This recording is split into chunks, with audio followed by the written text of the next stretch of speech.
Coming off a 5-5 season from a year ago, the Rangers of Smithson Valley have waited 9 long months to get after it again. And that drive starts here tonight in Midland, Texas, against the Midland Lee Rebels. Good evening, everyone, and welcome to the 2019 Ranger Network. Alongside former Baylor Bear and Washington Redskin Jeff Gandy, I'm Tony Brubaker, and again we welcome you to the Ranger Network. And Jeff, we've gone 350 miles and 5 hours in a vehicle today to get here, as the team has, and I think we're both ready to play. Hopefully they are. I think both teams are ready to play. If you recall from last year's nail-biter 24-23 game won by the Midland Lee Rebels, I think tonight we're going to have another good contest. So I'll tell you what, Tony, I'm ready to go for 2019. Some changes as far as personnel go. We've got a new quarterback. It's senior Luke Gombert. The backup a year ago gets to be the signal caller here tonight. He's got some weapons with Tietzman and Eggleston and a running back named Jacob Fortone, who was a good runner last year. He'll have to kind of spread the wealth around and get this offense getting first downs. Yeah, I think you're right, Tony. Even though, Gombert's been waiting in the wings now for almost 2 years, being a backup to Levi Williams. Now it's his turn. Gombert's ready to step into and be the trigger man on the offense. And quite honestly, he's a senior. He's poised. He's very positive. I think he's going to do a good job here tonight. And to your point, he's got a lot of weapons to be able to disseminate the ball to. All he has to do is manage the football game and don't make mistakes. Don't force the football. Don't turn the football over. Sounds like an easy thing to do, right? But he's got a lot of talent around him to be able to help him out. We mentioned Fortone carrying the ball. One of the primary ball handlers a year ago, Darlington Frosch, a junior, is now the middle linebacker, and he's got some weapons in front of him. With a very experienced defensive line, we expect good things from that side of the ball. We sure do. Actually, when you're talking to Larry Hill a couple of weeks ago, he realized he has all his returning defensive linemen coming back this season, and the secondary is all coming back. Where the weak point was at linebacker, where only Zoig was coming back. So what did he do? He took the number 1, number 2, and number 5 rated best athletes on the Ranger football team and put them all at linebackers. And Darlington Frosch is the middle linebacker. Tell you, watching him in the scrimmage against O'Connor, albeit it's just a scrimmage, he looked really good. He plays downhill. He's aggressive. He's quick. Look forward to some good things from him tonight. A good-looking offense for the Rebels. They were quite effective a year ago at Ranger Stadium. Mikey Serrano's the quarterback. The junior has been able to really get this offense going after coming off the bench a year ago, and he's got an all-world wide receiver in Lokik Fungi, who is able to do everything because he's kicking and punting and catching the ball tonight. He sure is. And again, Serrano is also, he's got a quality offensive line in front of him. All those players are back from last year's campaign. Serrano did play against the Smithson Valley Rangers last year, although sparingly, but he's a dual threat quarterback, and he does a good job of disseminating the ball in this spread offense. His number 1 go-to player, like you mentioned, Tony, is Fungi, 6'5", 220, runs a 4.4 40, and he's got a lot of football scholarships from the Power 5 schools waiting at his wings. All right, it's Smithson Valley at Midland Lee. High school football on the Ranger Network tonight. We're back after this timeout on the Ranger Network. Stop at Fisher's Neighborhood Market for anything a Ranger could need. Whether you're heading to work, coming home from school, or just needing a break to grab something tasty, Fisher's Neighborhood Market is your one-stop shop. Fisher's Neighborhood Market is proud to sponsor the Smithson Valley Rangers. Sage Capital Bank would like to wish the Smithson Valley Rangers good luck as they travel to Midland to play the Lee Rebels. Go Rangers! 3, 2, 1, here we go. Welcome to our NASCAR Race Hub. From the green flag at Daytona to the checkers of Homestead. In the car, That close might get you on Race Hub. under the hood, and hanging with the drivers. A little love fest here. Gordon, Harvick, Canal, and of course the champ. We've got the drama, Get the heck out of the way. the science. 2 levels of analysis and storytelling for the sport. NASCAR Race Hub, weeknights at 6 Eastern on FS1 and the Fox Sports app. We're back to Midland, Texas. Tony Brubaker, Jeff Gandy. And Jeff, a lot of things that will go into this game tonight, but if you had to give me 2 keys to how the Rangers might succeed tonight, what would those be? Well, I think offensively they're going to do things a little bit different than what the Ranger Nation is typically going to see in their football team, and that is multiple formations, multiple personnel packages. All this is to help Gombard settle down and utilize the football to give it to the men who can really run with the football. I think that's number one. Number two is on defense, we're going to see more aggressive style of defense. We'll see 4-man even front. We'll see 3-man odd front. And that's all designed to use the speed now that they have in the linebacker positions to bring more pressure off the edge or up the middle and force Serrano to get rid of the football a little bit quicker than he typically does. All right, the Rangers and the Rebels coming up after this timeout. Actually, we're not going to take a timeout. We're going to go to our pregame interview. Brent Freeman along with Coach Larry Hill. It doesn't seem that long ago that you were getting ready for a playoff game against Austin Lake Travis, but here we are getting ready for another season of Smithson Valley football. How's the offseason been for you getting ready for this new year? Well, it's always an exciting time, when you get started. You mentioned past successes both from a year ago and then through a long stretch, but these kids work long and hard, and then sometimes you have to make themselves realize that it's their time. And we've had a great off season, spring and summer, maybe as good as we've had. And we feel good about our chances this year. We got a lot of kids back that had played pivotal key roles a year ago, so we're excited to see what the results are going to be. I look back at this past season, and you won 5 of your final 6 regular season games to make the postseason in a very difficult district. Do you believe in momentum carrying over from one year to the next? Well, I think so, and particularly with so many returners. And our schedule is very ambitious, as you know. Our non-district schedule is about as taxing as it can be, and then the district schedule, I don't think anybody even wants to talk about that. So the road's full of obstacles, but we do have quite a number of players back that have been there, and we've got a chance not to be quite as wide-eyed when we start this year. Those guys hadn't gone away. They're still good, those teams we're going to play, but we think Smithson Valley is going to be good too. Now, you reference all the players you have coming back, but a notable position in which you're trying to address coming into the season is that at quarterback. And you look at the past 3 quarterbacks you've had in this program, your starting quarterbacks, Garrett Smith, Josh Atkins, Levi Williams, all wound up being Division I FBS quarterbacks. They have set a very high bar here at Smithson Valley. Who takes the reins of that position going into the 2019 season? Who's up for the job? Well, Luke Gombert was our backup a year ago, has had a very successful career, middle school, JV, freshman. His time is now, and he's prepared for it as much as maybe as anybody we've had. You mentioned the previous 3s, but the one before that they learned from with Parker McKenzie, who took his cue from Jacob Brown, who took his cue from David Pavelic, Brian Hill, Andrew Woodchick. You just keep going back, and so.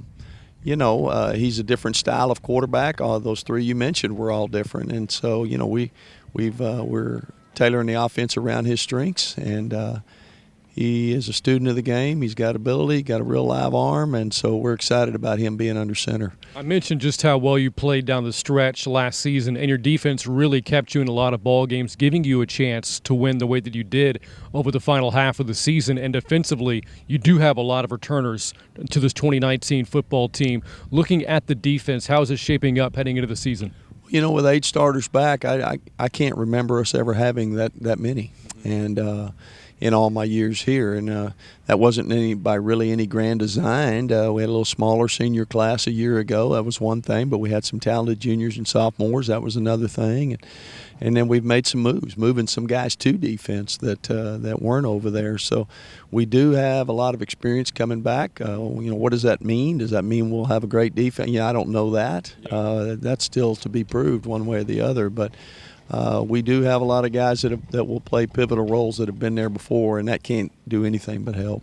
Let's now highlight the schedule for you, and let's go through non-district. As I said in the opening comment, that you're opening things up against Midland Lee on the road, a very long road trip for you to make in Week 1. The home opener is against Pflugerville-Hendrickson. Hopefully this time you can play the Hawks. I believe 2 of the previous matchups you had against them got canceled due to weather. And then San Antonio-Madison wraps up non-district play. Looking at the 3 games you have to get ready for district, how tough is that schedule? Well, it's real tough. These are traditional powerhouse teams. Midland Lee, you mentioned, of course, about their storied history and barn burner game a year ago with them, and 5 hours out, 3-hour game 5 hours back, so we've got to handle first game blues and jitters, and we've got to handle a long road trip, and then handle a very difficult team to beat. Went 2 or 3 rounds in the playoffs last year, 4 I think the year before.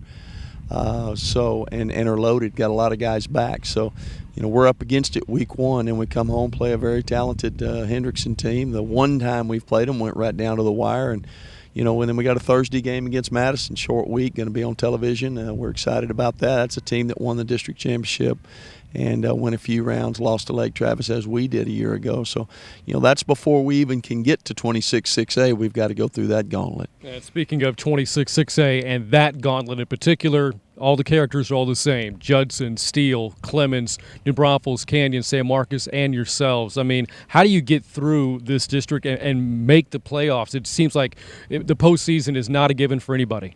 No, it isn't. And, a year ago we win our last game and finish runner-up, but if we lose it, we're 5th or 6th. A year before, we were the district champion, but if we don't beat Judson out there, then we're playing for our lives the very last game. Steele wins it the year before that. So, it's going to be that type of race again. And we're like the other 7. We have aspirations of winning the district. And whoever does it, that's something you can thump your chest about, because I know we were proud to do it in 17. I know Judson was last year. And I think Judson's the first one to get through unscathed in a number of years. And so it's a type of league where we got to bring it tonight, and if we're pleased with the results tonight, don't spend too much time congratulating yourself, because here comes another train down the track. And if you don't win tonight, same thing. You can't pout or mope or let it detract you, because again, you got to get up and play again. The only thing that's comforting, it's the same thing for everybody, and 4 of the 8 are going to lose every week. And so just keep your nose to the grindstone and let's play this game tonight. Well, again, Coach, right now we're standing here at Ranger Stadium, and we're standing on this brand new field turf surface for you. You had the previous one for almost 10 years, a new one installed during the offseason, getting ready for this year. How much do you like this new turf now? Well, we like it. Our old one served us well, but its time has come, and we've put a new surface down. Our kids are excited about it. Anything that's new, it pops, it's shiny, it's nice, and logos are pretty, all of that. At the same time, how well do you play on that turf against some of these quality opponents? I guess we're focused a little bit more on that. But it's exciting times, and we're proud to be always proud to be at Ranger Stadium. Well, Coach, as always, looking forward to the season with you and working with you on another year of Inside Rangers football, watching the games, and best of luck to you in the 2019 year. Okay, Brant, thank you. All right, for head coach Larry Hill, I'm Brant Freeman for the Rangers Network. Thank you, Brant. We're back in Midland, Texas. And we're about ready to start. Is this Grande Stadium? Is that what I see? Grande Communication. Grande Stadium here in Midland. The Rebels will kick off. They won the toss, deferred. So Smithson Valley has chosen to receive. Eggleston is back. Is that Nutt back as well? Nutt and Eggleston. Yep. The kickoff is made by Finley Higgins. It goes through the end zone, and the Rangers will start 1st and 10. And first-year starter at quarterback, Luke Gombert, the senior, 6'2", 180 pounds or so. Completed 6 of 17 passes as a backup a year ago, and he'll start from the 25, 1st and 10, with an offensive line that includes Smith, Muchagemba, Brooks, Benka, and Donnie Bell. Chandler Cole, the tight end. The expected starting receivers, Tietzman and Eggleston. Fortone, the tailback. Austin Howell, the fullback. And somebody jumped on the defensive line. That's all-world, sophomore all-world nose tackler Cameron Curry. And the Rangers should get 5 yards out of this, so it'll be 1st and 5. All the Rangers did was just shift out of their formation. It came in something new that we talked about in our pregame, Tony, and that's their tight parameters. Everybody has a tight shift, and then they shifted out of it, and it drew the nose guard off sides. So Smithson Valley comes out in a similar formation to start. Receiver either way. The running back moves left to right. Looks like we jumped on that one, and I think we'll give the 5 yards right back. It was someone on the left side. And unfortunately, I think it's Benka. That's not a way to start the game off the 2019 season. No. Well, they called it against Midland Lee. Maybe encroachment. Maybe they forced him to jump. So that's a first down. So it is now 1st and 10 without a play officially run. And we're out to the 35. The play clock begins as the Rangers break the huddle. Similar formation again. A receiver either way. Fortone, the tailback, goes to the right of Gombert.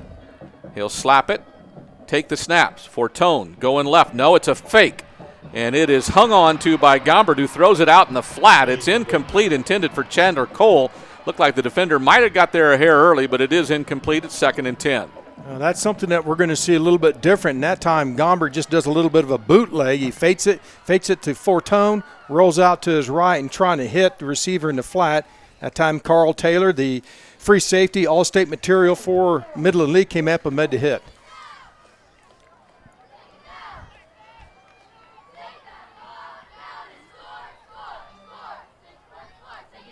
So a pair of running backs either side. Handoff comes this way. It's Eggleston. Tries to turn the corner right. Runs into a defender. Gets bumped. Gets pushed. All the way across the 40 now. So it'll be 3rd and about 4.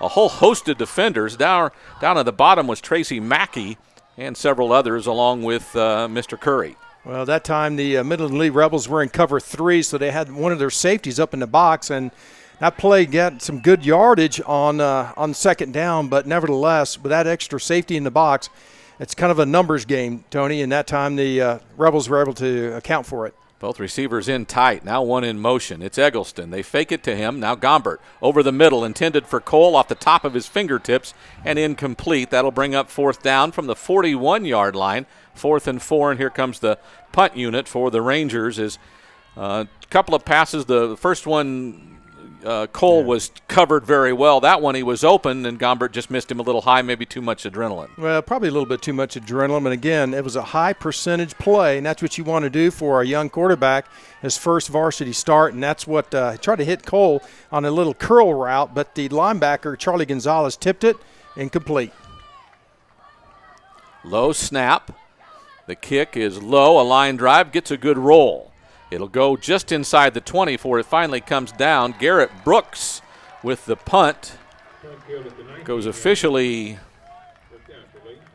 40 yards and no return, and the Midland Rebels will start from their own 19-yard line. Quarterback, again, as we mentioned, is Mikey Serrano. He, again, came off the bench in the game at Ranger Stadium last year and did just about everything it took to help them win. He'll send 2 receivers to either side, a spread formation, one lone setback beside him. Serrano, and there's a flag. Somebody moved early. Pressure had come in. Yeah, I think one of the offensive linemen, I think, just jumped a little early. Couldn't tell who that was. Yep. So the early jitters now 3 times go against the Rebels. So now 1st and 15 from their own 14-yard line. Same formation, 2 receivers either way.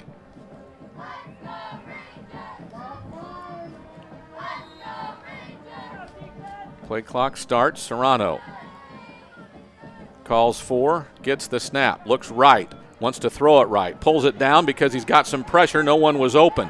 He'll get about 5 or 6 yards back to the original line of scrimmage, maybe one more, and that'll set up 2nd down and 9, and they'll try to hurry it up. Yeah, hurry offense, spread offense, 10 personnel, 4 wide receivers. Now to go trips into the boundary. Serrano this time hands it off. Nope, he keeps it. Nice fake, gets bumped after about a 4-yard gain. A good stop that time by Tanner Hoback, a defensive end, after a gain of about 5. Brings up 3rd and 4 from the 25-yard line. They're going fast here, and staying with the same personnel package. Just now the back is offset to Serrano's left. Snap. Serrano wants to throw to the flat. He completes it. Good tackle, though, will keep the receiver from getting far enough. It's Shamar Davis with the catch, but only a short gain of 2 yards out to the 28. It's now 4th and 2 and maybe 4th and 1, and it looks like the Rebels might go for it. They actually gave him better forward progress than I thought he might have gotten, and now the punt unit does come on for the Rebels. Good defensive stop by the Smithson Valley Rangers. They're going basically 3 and out. If you include the penalty, it'd be 4 and out. But that's a good defensive stop to start the game with.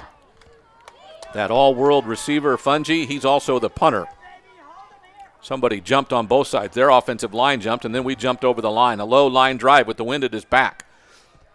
And the Rangers will finally pick it up and tiptoe the sideline and get about 5 or 6 yards. Mason Livingston, maybe he got more than that, but flag, I think, will bring this one back. Yeah, I think this is going to be against Smithson Valley. It's going to be 5 yards, and they'll pick up the first down, unfortunately.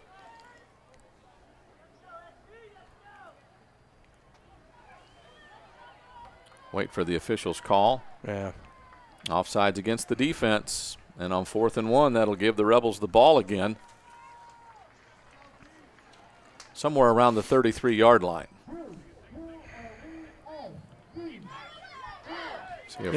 See if our officials can make this work out correctly. Something you typically will see the first game, or like what you mentioned, jitters, but also a lot of penalties. We've had 5 penalties in only 2 possessions, and that's pretty typical for first game of the year.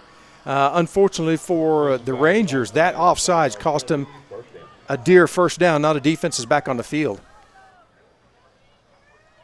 Serrano wants to throw across the middle. Completed pass. Looks like that is Davis again, Shamar Davis, his second catch of the night. He had 38 a year ago. This time 3 receivers go right, 4 wide receivers set. Snap. Davis keeps it after a fake of a handoff, gets back to the line of scrimmage before he's buried there by a couple of defenders. Looks like Frash was one of the first ones to hit him. Ball's at the 40. It is 3rd down and 3.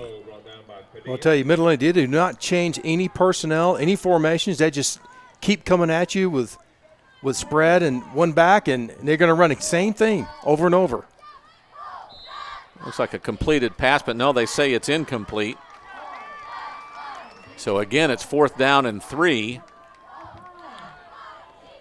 Stay outside. And the Rangers have a chance to receive the punt, this time from the 40. And again, it's Fungi with the punt.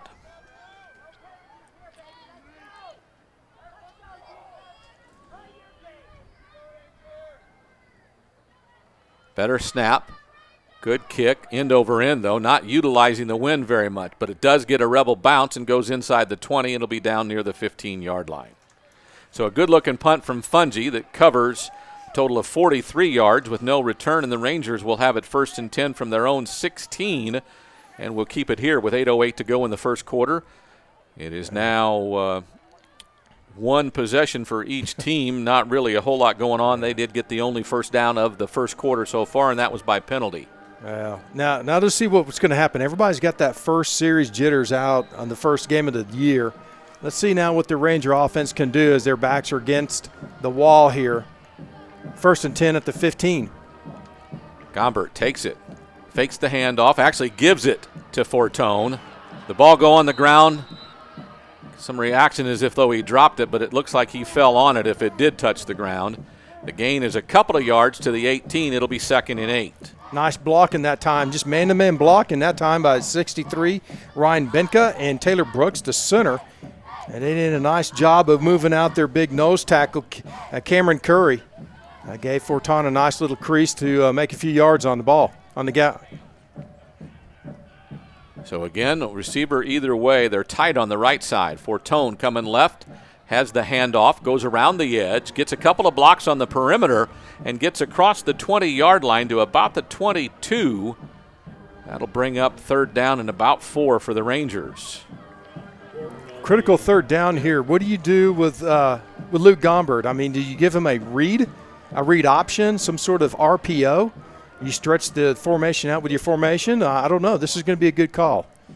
Maverick Freeland, a junior, is in at wide receiver on one side, Tietzman on the other, both in tight formation. Gombert takes the snap.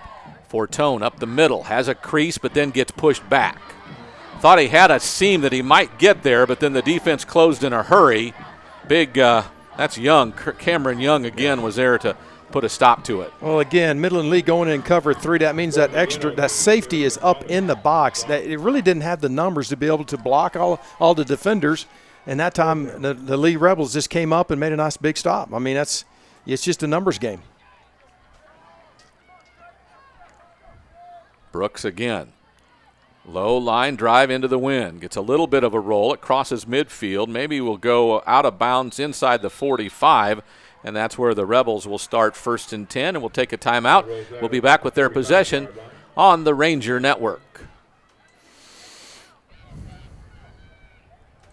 Sunday nights on Access TV. Access TV's new series, Paul Schaefer Plus One. It's the Howard Stern Show, but no strippers. Paul sits down with music's finest, followed by an all-new series, Brian Johnson's A Life on the Road. Back to Grande Stadium here in Midland, Texas. The Rebels with the ball.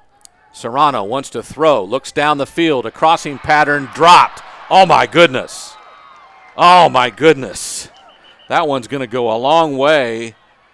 Evan Marilon had the ball go through his hands near the 20, between the 20 and the 25, and I don't know if he'd have been caught. No, he was wide open, dragging across from the wide side of the football field.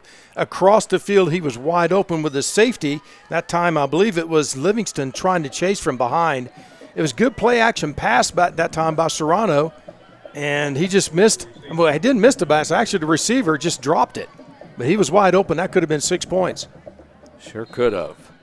So everybody gets back in their spot. Not too much of a hurry up on that one because he had to come back. Serrano wants to throw again. He's looking down the left sideline. Now goes right to come back. It's Fungi. Catches it at the 45, then spins, runs away from the Rangers. Could be caught at the goal line, but isn't. Fungi, touchdown pass. That one of 60 yards. 45 yards, pardon me. 55 yards, pardon me. And the Rebels are on the board first. 5:53 to go in the opening frame. Nothing fancy about it. I mean, it was just double slot. Fungi was in the inside position. He runs a post route and just outruns the defender, the safety that time, Jackson Sinney. And, of course, Serrano had plenty of time to set his feet, right through his possessions, and hit that time Fungi on the post route, touchdown. The kick is made by Gunnar Mead, and the kick is good. It's 7-0.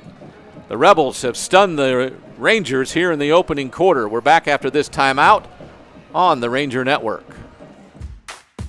Fisher's Neighborhood Market is teaming up with the Smithson Valley Rangers. When you stop to gas up, look for the Ranger Spirit Pump. A portion of sales from this pump will be donated directly to the SV Athletic Booster Club to help out our Rangers. So choose the one that's Ranger Blue and fill up. Fisher's Neighborhood Market is proud to sponsor the Smithson Valley Rangers. Midland, Texas, the site. The Rebels up 7-0. Almost 7 minutes, a little over 6 minutes actually of the first quarter. It was Serrano to Fungi from 55 yards. The kick good, and the Rebels have a 7-0 lead here in their home field against the visiting Rangers. Yeah, Serrano had way too much time, Tony, to sit in the pocket and wait for Fungi to make his break. And if he would have had some pressure, he might not have been able, to get off the pass. But nevertheless, it was great execution by the Rebels, and it's 7-0. Early on, the Rangers got pressure on him, but on that possession in 2 different plays, it seemed like he had time to look around. That time he looked left long and then came back right to Fungi coming back for the ball. Again, it is Mead who will handle the kickoff chores for the Rebels. End over end kick with the wind at his back goes through the end zone, and the Rangers will start 1st and 10 from their own 20-yard line. Well, it's going to be interesting how the Rangers now respond to some adversity. First quarter, big play to their number one receiver, the number one player on the team, Fungi, to see how now the Rangers respond offensively, see if they can just get some momentum, move the chains, get some points on the board. I said before the game, Jeff, I thought what was really critical if the Rangers can get first downs tonight. Yeah. Not big plays, but constant plays. 1, 2, 3 play first downs. Here's motion by Howell going left. 2 backs either side. And this is Eggleston off a Slant to the right, gets a good gain, and that's a first down as he crawls across the 35-yard line.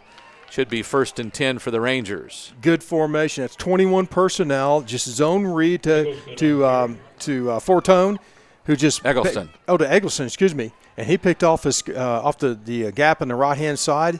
Good for a first down, and that was well executed. Defense was in cover 2, so you didn't have that extra man up in the box. 2 receivers to the left, 1 to the right. A lone setback to the right of Gombert. He wants to throw. Straight drop back. Looking left, looking long. Wide has a man open. wide open. That is the newcomer, Maverick Freeman, and he's going to go to the distance. 65 yards. Maverick Freeland from Luke Gombert, and the Rangers have answered just like that. With less than a minute off the clock, they have scored an extra point to tie it. Well, you talk about a confidence builder for Luke Gombert. He had plenty of time off the play action just to wait for the man to break free, and it it's just perfectly executed, and Gombert delivered a perfect pass. Good for 6 points. That's how you answer. That's a good answer. Good. The kick is up, and it's also good. So the Rangers have come right back. It is 7-7 with 5:12 to go in the opening frame, and let's keep it here right now, Jeff. One of the things you want your football team to do, other than play well regularly, is answer big plays by the other team. Something we didn't see enough of last year, because this Smithson Valley Ranger team for the last half a decade or more has been a big play offense. Right. They haven't ground out first downs like I think this year's team might need to do. That's a big play in the midst of grinding out some first downs. Well, remember that play probably set up by the first down, zone read to Eggleston that got 8 yards. So then you change the coverage, the defense makes a shift, and then a play-action pass. Gombert had all day long to be able to wait for the receiver to break open, and all he had to do was just lay it in the breadbasket, and that's what he did. Again, one of the things you've talked about, they rolled the pocket about 2 or 3 bodies to the right just to get him away from pressure, which might have been defensive From the left side. Yeah, from your left side, yes. So now the Rangers will have to kick it off. Again, 5:12 in the opening frame. We played almost 7 minutes. It's 7-7 as the Rangers answer the Rebels' first quarter score. Well, now think about it, too. You travel 5.5 hours. What kind of fight does your team have? When the other team hits a big play to their number 1 receiver, how do you answer? Well, the Rangers answered, and that looks really good. Joaquin Rodriguez is the handler of the kickoffs. This one kind of short. They fake the switch or the handoff. Right. The ball's on the ground. I think the Rebels have fallen on it, and it appears as they have. So it'll be 1st and 10 for the Rebels. That one they tried a little trickery with the ball going right. They tried to fake a handoff coming left, and then all of a sudden the man carrying the ball lost it. Yeah, you try a trick play on the kickoff return, and sometimes that can blow up in your face. The Rebels were actually pretty lucky to get the fumble on that time because there was 2 Ranger defenders right around the ball. I don't know how he got it back. So the Rebels come out 1st and 10 from their own 23. Serrano, 2 receivers either way, throws it quickly out to the edge. The ball is loose. I don't know if it'll be incomplete, and that seems to be the call. The receiver had it in his hands and got walloped. Was that Bessie? That's Betsy. Yeah. And a good play by the cornerback, Cullen Betsy, the senior, who had 30 tackles a year ago, made quite a hit there. So again, 2 receivers either way. Serrano takes the snap, straight drop back, has some pressure, lets it go long, looking for Fungi, and he overthrows him. That's really good coverage inside out by Betsy on Fungi. Serrano wanted to go deep, one-on-one, a vertical down the field because he knew he had man-to-man. But Betsy did a good job staying in his inside hip. He looked for the ball when the ball was about to get there, had no chance of making that pass. No chance. Rangers making a couple of subs on the defensive line, keeping bodies fresh. Looks like a 3-man front here.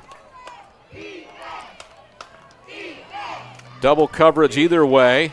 Well, no, just 3 receivers to the left. 1 to the right. Pressure from the outside. Serrano's ball's tipped. It's intercepted. Is that Witcher who got a hold of it? He's still moving. No, it's Hoback. And he's running toward the left sideline. The Rangers get the first turnover of the game. Hoback on the tipped pass intercepts it, and the Rangers in Rebel territory. Actually, that was Trey Moore that actually got his hand on the ball, but Hoback was right there, Johnny, on the spot to make the interception. Great field position now for the Rangers to take advantage. So the turnover gives the Rangers ball at the Rebel 23. Again, the big defensive tackle now, Moore, who was an end last year, has moved inside, had 12 tackles for loss a year ago, 5 hurries and 2 batted balls, has another one here tonight that Hoback was the beneficiary of. So Gombert with a receiver wide left, a couple of slots to the right. Fortone going left, gets some blocks, has a seam across the 15, the 10, the 5, bumped to the goal line. I don't think they'll mark him in. They'll stop him just before the goal line. But 1st and 10 for the Rangers. That's the same formation, 20 personnel that they ran in the previous series. That Eggleston got 8 yards on this time. They give it to it the other side. Same formation, same play. They're really ripping it right in the D gap, right off the edge. That time, Fortone almost got into the end zone. Rangers get the call from the sideline. Gombert with a running back either way. One receiver out wide. Everybody else is in tight.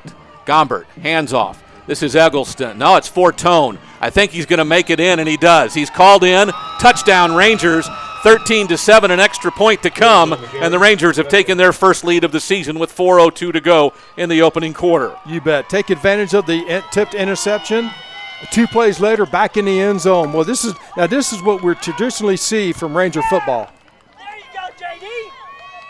That's how you bring it, So again, the extra point to come.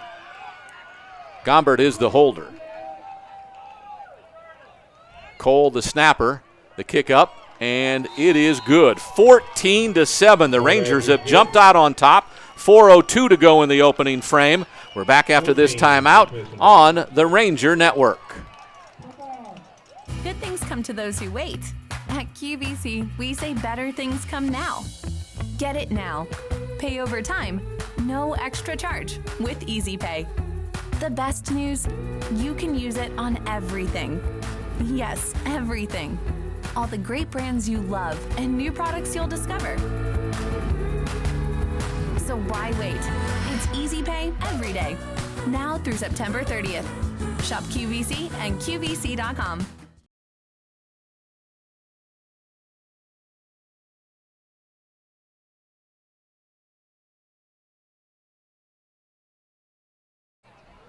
And we're back to Midland, Texas. The Rangers will kick off after grabbing a lead. 4:02 to go in the opening frame. It's 14-7. This game a year ago, people struggled to score early in the game, and we've got 21 points barely 8 minutes into this contest.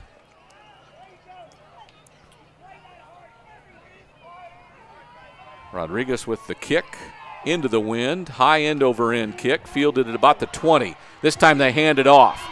And here is a seam and some movement by Carl Taylor, a defensive back in key coverage, wiggled through the Rangers' kick coverage, gets it out to about the 34, 1st and 10 there for the Rebels. Well, it was a short kickoff into the wind, like you said, Tony, but this gives them pretty decent field position, starting first down at their 34-yard line. We've had wind at Ranger Stadium before, and we've seen the Rangers do this before, try to get down there and cover it, a high kick into the wind and try to cover it well. And they did that time. They just had a wiggle, get him a few yards to the 34. Serrano, 2 receivers out. Now a handoff fake, and he slips out of a tackle. Now he slips out of a couple more. He's still running across the 40, a gain of almost 7 to the 41. Mikey Serrano, who ran a bunch of yards against the Rangers a year ago, 224 to be exact, got 7 that time as he broke several tackles. Well, he's not a real big guy, 6'1", 180 pounds. He's 4'5" and 40, but he is slippery. You got to make sure you wrap him up, and it takes a couple players to get him down. Looks like they brought a little more personnel in here. And the handoff to Fungi. No, not Fungi. That is Shermer Davis. He's down the right sideline for a touchdown, and we're tied up again with an extra point to come. Yeah, they brought in an extra running back there and 20 personnel. And again, they had more blockers than we had on the interior, defensive interior. It was just a numbers game, and it was wide open that time for the runner. As big as Fungi is, we've seen tonight them throw to Shermer Davis several times, and this time they hand it off to him. He's a quality back as well. Caught 38 passes a year ago, even threw a touchdown pass. This time he gets a touchdown run of big proportion, 59 yards. The kick, this time it's not Fungi. It's their other kicker, which is Gunnar Mead. And the extra point makes it 14-14, a tie score with 3:11 to go in the opening quarter. Well, we're going back and forth. You wanted some offense today. Well, we're getting some offense. They're not grinding it out, first down, chain, move to chain type of offensive plays. These are big, explosive plays. One thing that I know the Smithson Valley Rangers and Coach Larry here, they pride themselves on explosive plays, but you don't want the other team to be doing it, and that's exactly, they're just swapping out explosive plays back and forth. So we now have 28 points in the opening quarter. 14 all. 3:11 to go in the first frame. On a windy night here in Midland. The winds seem to be toning down just a little bit on several of the flags. But the Rebels will kick it off. Again, with the wind at their back here in the first quarter. The Rangers will get the win in the second quarter and then again in the fourth quarter. So while you like to start with it, if you can endure the first quarter and have the second quarter with the wind at your back in a tie score or being up, that certainly bodes well for your chances. And one thing we also commented too, the sun is setting behind the press box where it's now cast a shadow all the way over to the Smithson Valley sideline. They were looking right into the wind that first quarter, right most of the first quarter, yeah, and you couldn't see. So Meade will kick it off. This time kind of keeps it low. It'll bounce and be fielded. That looks to be a good-looking run back. Find a bump, and there's a flag, probably a hold, as it's brought out by Nutt to about the 32-yard line. But again, there was a flag, and we'll see what the call is. Yeah. Pretty good run back that time by Nutt. Unfortunately, we may be penalized 10 yards on this. Illegal block in the back. Looks like the penalty's about the 23, so the ball go back half the distance or to the 13. I wouldn't be surprised, 13. Tony. We see this 20 personnel, two running backs. They call it 20 small, and it's a series of plays that they've been working on all offseason and during the fall camp and have been real successful with it. So far tonight they've been successful too. It's something that maybe the Midland League coaches hadn't seen. It's caught them by surprise. So we'll see if they continue this. Well, one back, two receivers either way. Everybody tight though. Gombert snap. Fortone goes left and forces himself ahead for a couple of yards across the 15. See, they'll mark him somewhere between the 16 and 17. It'll be second and about 7. We see man-to-man blocking that time on the left side. Nathan Matsugumba and Devin Smith did a nice job getting a pretty good push there against the defensive line. Cameron Curry, who's no small man himself, about 300 pounds, and Tracy Mackey, the defensive end, who's 265. So good job by that left side of the Smithson Valley offensive line. So Gombert, similar formation with one back. Gives it to Fortone coming this way. Gets across almost to the 20-yard line. They'll mark him at the 19, and that'll leave the Rangers with a 3rd down and 4 from their own 19. They need to get to the 23. Well, that's a good-looking play, though. It really is. They got the fullback, Howell, number 44, so it's 20 personnel, and Howell comes across the is that line kind of like it's kind of a counter lead. Tray? Yeah, the old counter tray, except now you got the fullback leading instead of pulling a guard. Right. So 3rd down and 4, a single back beside Gombert to his right. 2 receivers wide on the right. Now Fortone goes to the left. They fake it to Fortone. They want to throw it. He's got some pressure, does Gombert. Now a man across the middle, and he throws it over the hands. Too tall for Chandler Cole. And the second time tonight, the Rangers have had a chance for a 1st down, but Gombert just overthrows the ball. And again, it is all kinds of energy out here tonight. Yeah. You can't blame him. He was forced out of the pocket, did a nice job of resetting himself, before he made a throw and just overshot his target by a bit. Just a bit. And Cole's not a small guy, 6'2", 185, but I think the reason why that ball kind of sailed high is because he had a defensive lineman, Nuno's number 41, right in his face, right as he's about to throw the football, so it probably went a little bit higher than he wanted to. He did have the open receiver, though.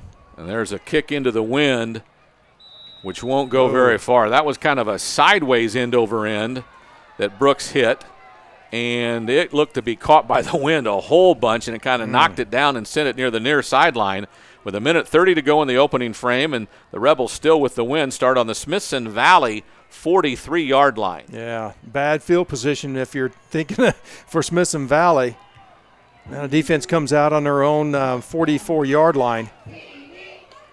This is a big set of downs right here. If they can hold them, keep them in punting situations instead of field goal situation. 4-man front. Looks like the right end might have lined up offsides. Now we jump offsides. Serrano takes the snap, gets hit. Good-looking hit that time by the Ranger defense. Frash.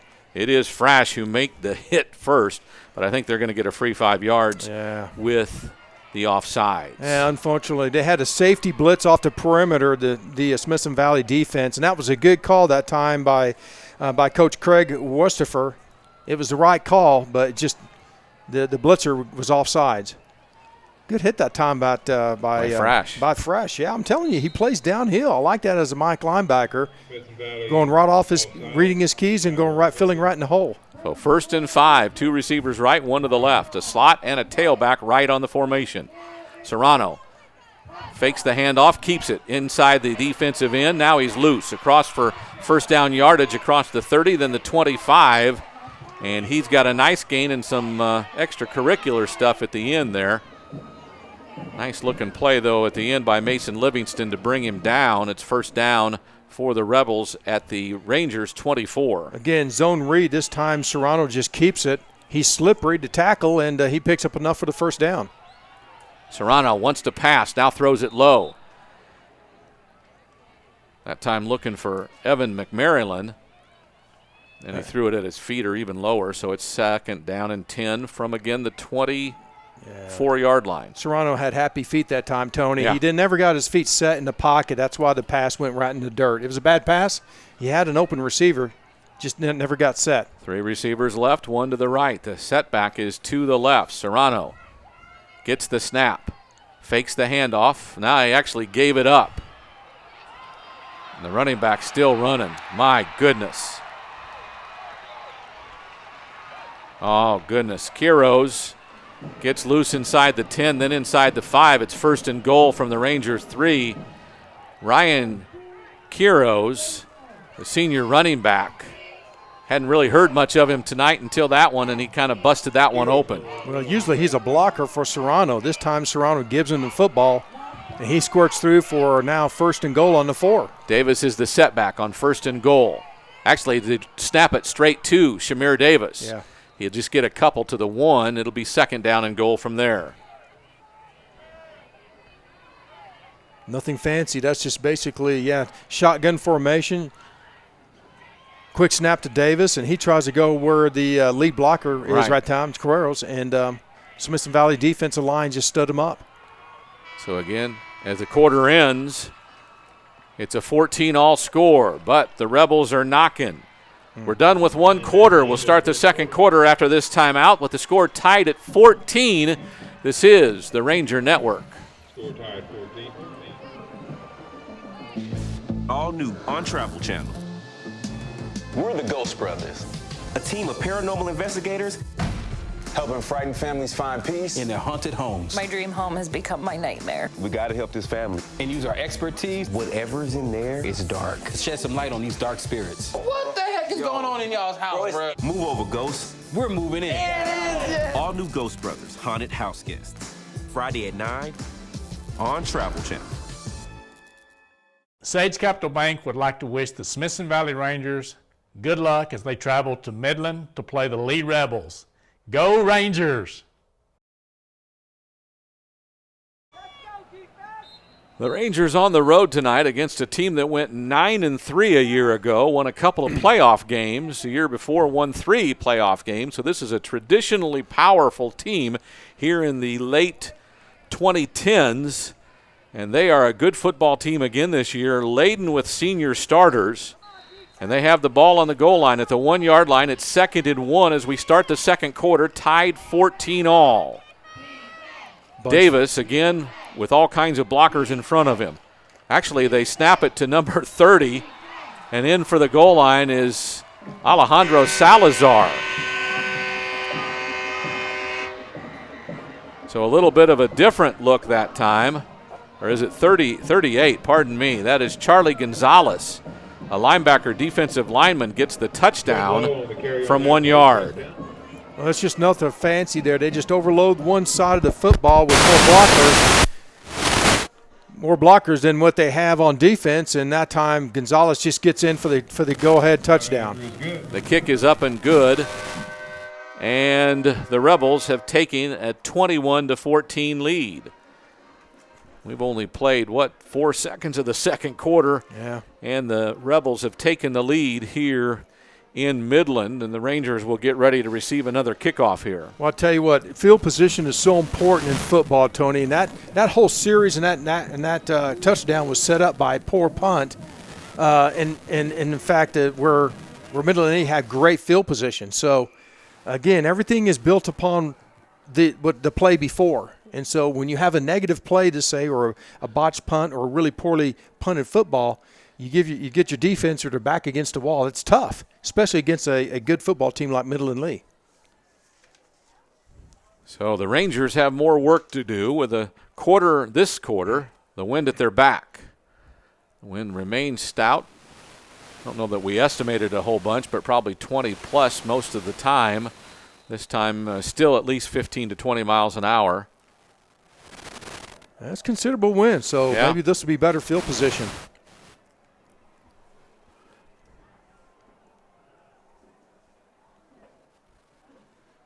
It is Nutt and Eggleston, I believe, deep. Yeah. The kick is up in the air. A really good kick. Fielded by Eggleston. Near sideline. Gets hit, dragged down, and gets to the 25. Eggleston with a nice return that time, basically from his own goal line. And he was tackled by Paco Maldonado, a senior linebacker wearing number 37. Covering on the special teams. And the Rangers will have it 1st and 10 on the 25-yard line. Let's see what the Rangers can now. Can they come back? Can they respond to? Again? Can they answer again? Can they respond to this negative position that they've got themselves into? Receiver wide either way, a tight end to the right, a slot to the left. A lone setback near Gumford. Fortone gets the ball coming left, turns it upfield, gets a nice run, spins, and here comes another flag. It's going to be holding. I thought it was a good block, actually, that time by Taylor Brooks coming in, but they may catch him for holding. Good-looking run. Again, what they're trying to do is overload and pull the guard, and with Howell leading through the hole, and then get the ball to Fortone. Unfortunately, it's going to come back. First down. About an 8-yard penalty. So, first down and 18. Yep.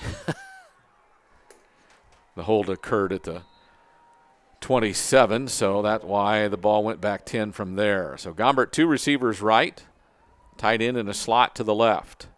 Gombert throws quickly out to Eggleston on the right corner.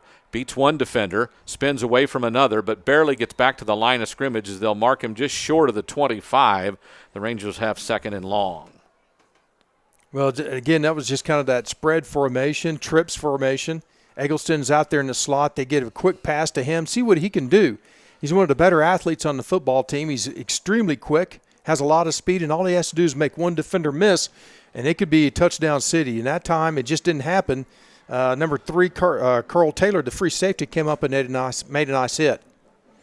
2 receivers come near side. Lone receiver on the right.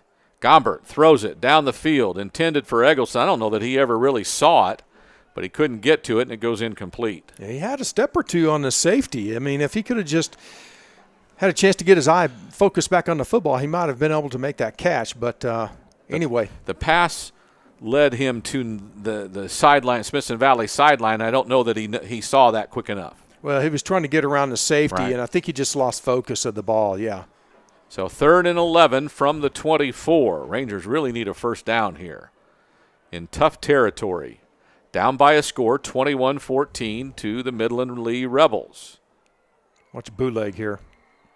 Gombert, straight drop back, gets some pressure, tries to avoid it, tries to scramble, gets tripped up, gets a couple of yards to about the 27 or 28, but it'll be short, and the Rangers will have to punt. Unfortunately, there was too much pressure off the edge by 44 defensive end Tracy Mackey. He came off the right edge and put too much pressure that time on Gombert, who had to just basically eat it and try to get as much as he could by running the football. So the Rangers will punt. Brooks gets the snap. This is a low line drive, fielded at the 40. And a host of Rangers come there and knock down the return man, which again was Carl Taylor. But the Midland Lee Rebels, with even the wind in their face, get a good field position out to the 43. Nice tackle that time by the tight end, Cole Chandler, too, getting down on punt coverage. Nice job. So the defense will be called upon again to make some plays, to get a 3 and out if at all possible. From the 43, 1st and 10, Serrano hands it off. And almost thought the ball got loose, but it was a good-looking run by Quiros out across the 45 they'll mark him at the 48, a gain of 5 at 2nd and 5. Yeah, Padilla came up from his outside linebacker position, made a nice hit, but Quiros was able to spin off and get a couple extra yards. Serrano hands it off. This time the running back finds nowhere to go. Nowhere at all. That play had nowhere to go because it got blown up by Tanner Hoback coming in the inside gap, hitting the run. Basically, when Quiros got the handoff, that's when he got hit by Hoback. 3rd and 8. Good play. Hoback goes out as the Rangers continue to sub frequently here. Serrano, 3rd and 8 from the 45, wants to pass, has a man right sideline. They bump him, and I don't think they're going to call pass interference. That time it was Nutt who did a bump about the 40-yard line, and I don't know if the ball was in the air or not, but they're going to call it. They're going to call defensive holding, you think? I think so. Did he grab him or bump him? It was pretty obvious what he did. I think he grabbed. We'll see what the call is. Now here it is, 3rd and long. So Midland Lee's behind the chain, so you know they are going to have to go downfield, and that was nothing more than a vertical. And you had inside, outside position between the corner and the safety. There was no reason to sit there and to grab him. So the hold gives a first down to the Rebels. 2 receivers to the right, 3 to the left. He looks right, has a man. That time Fungi pushes off. Let's see the flag there. Nutt kind of cut him off by running up the field and beside him, and Fungi kind of shoved him down, and we didn't get a flag there, but you don't normally. Mickey Serrano saw that Fungi had one-on-one cover with Nutt down here in the boundary. That's why he just sat back there and said, okay, I'm going to throw it up to the big guy and see if he can catch it. But Nutt did a good job. He had outside position on him. Here's Davis on a handoff, gets spun down. Good-looking tackle that time by a couple of – it's Livingston, and it's also Zoig. So 2 Rangers shut him down there. It's 3rd and 7. Shamar Davis, to me right now, looks to be the guy they want to get the ball in his hands as much as they can. Mm-hmm. Now he'll split left with 2 receivers either side. The lone setback is to the right of Serrano. Looked like somebody leaned on the offensive line. No flag. Some pressure. Serrano lets it go long. It's for Fungi. He'll catch it and walk into the end zone. He is tackled at the end by Nutt, but that was a little too easy a pitch and catch as he got inside leverage on Nutt and the ball was put in a perfect place. Trips to the wide side of the field. You have Fungi one-on-one on the weak side into the boundary. All Serrano had to do is see, where's my mismatch? My mismatch is back to Fungi, who has a cornerback on his outside hip, run a post route, or what we call a 7 route. Again, Serrano just had to lay it in a breadbasket, and Fungi scores again. The extra point is up and good. It is 28-14 after the Rangers took a 21-14 lead. I'm sorry, a 14-7 lead. Now, what's that? 21 points unanswered by the Rebels, and they've taken a 2-touchdown lead. 8:13 to go in the second quarter. We're back after this timeout on the Ranger Network. For all of us, it's really important to have our own piece of land. What we're doing here is symbolizing the future of the Browns.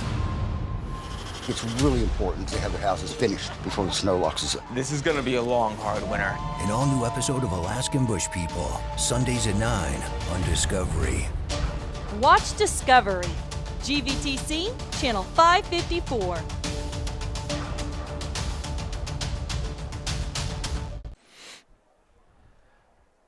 We're back at Grande Stadium in Midland, Texas. The Lee Rebels have taken a 28-14 lead over the Smithson Valley Rangers. All big plays too, Tony. All big plays here in the second quarter. A couple of touchdowns by the Rebels. A big play set up a touchdown run of 1 yard. That time a long TD pass to Fungi, his second of the first half. 28-14 Rebels. They'll kick off. A low line drive, bobbled by Eggleston. Now he'll pick it up.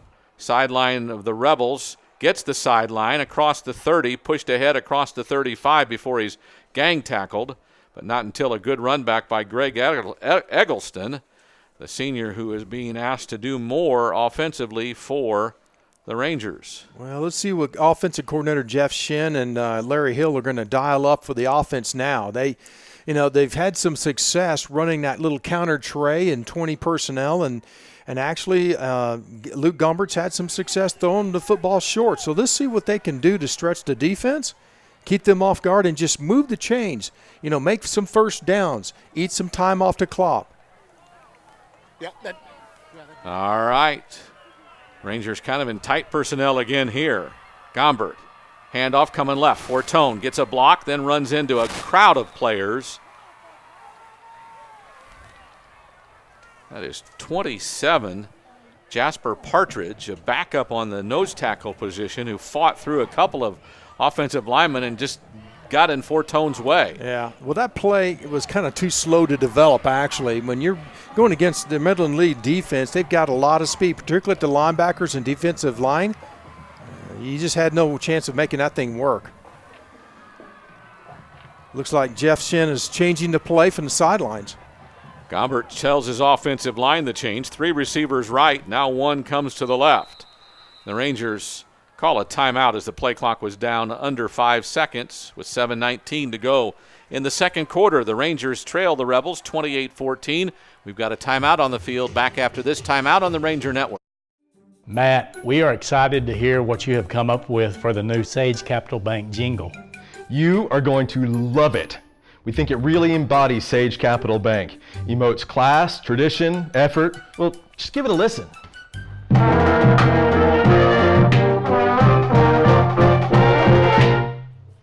Man, that's really got spirit, but isn't that awesome? That's the best song ever. Well, yes, it is. Yes, nailed it. Guys, we have got ourselves a jingle. Let's do it again.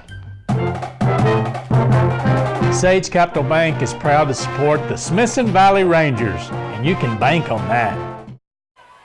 We're back to Midland, Texas. The Rangers about ready to go on 2nd down and 12.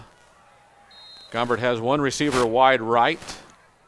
Couple of slots, 1 on either side. Straight drop back. Now looks right, throws right. Intended for Tietzman, and he catches it and runs out of bounds on the Rangers sideline at the 45-yard line. 46, they'll mark him. It'll be 3rd down and a short 1. Well, Teachman, all he did is run a 5 route of what we call an out route, which is about 8 yards, plant your inside foot and go out. He was one-on-one that time in the corner, and Gombert had a lot of time to just look off the safety and then delivered a really nice pass that time out to Teachman. Nice job, good for 8 yards.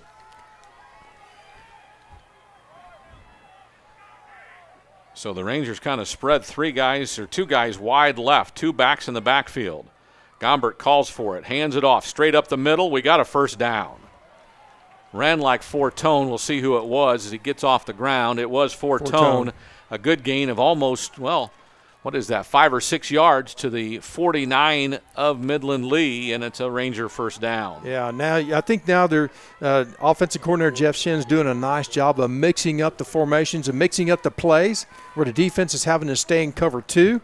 And this allows the opportunity to run the football. Eggleston in motion in front of, now he goes and sets up on the right side. Play clock still at 10. Gombert tells his offensive line something else. The receivers split wide each way. Gombert hands it off. This is Fortone. Does a nice wiggle at the line of scrimmage and ends up getting 4 or 5 yards to the 45. A gain of 4 makes it 2nd and 6.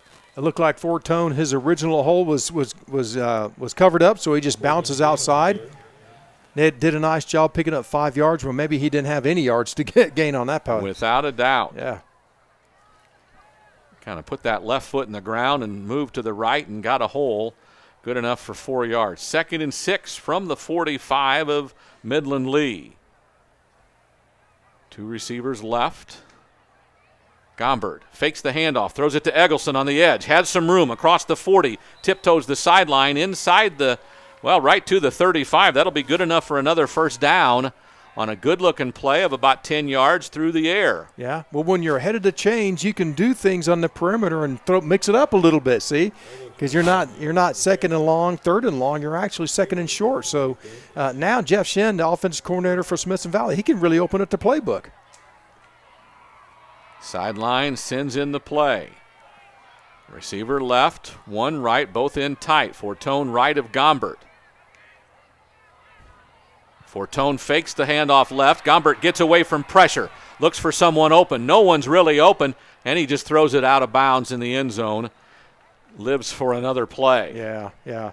Smart move that time by Luke by just realizing on that bootleg, all of his receivers were covered. The drag receiver was covered by the linebackers, and the deep one was covered by the safety. So instead of trying to force it or take a sack, he just throws it out of bounds. That's managing the game, and that's what we expect from someone who hasn't played a lot, but now it's his first start. Just manage the game. When he spun and got away from pressure, Eggleston was at the goal line, but he was well covered. And then I think it was Howell was the tight end dragging across that was also covered.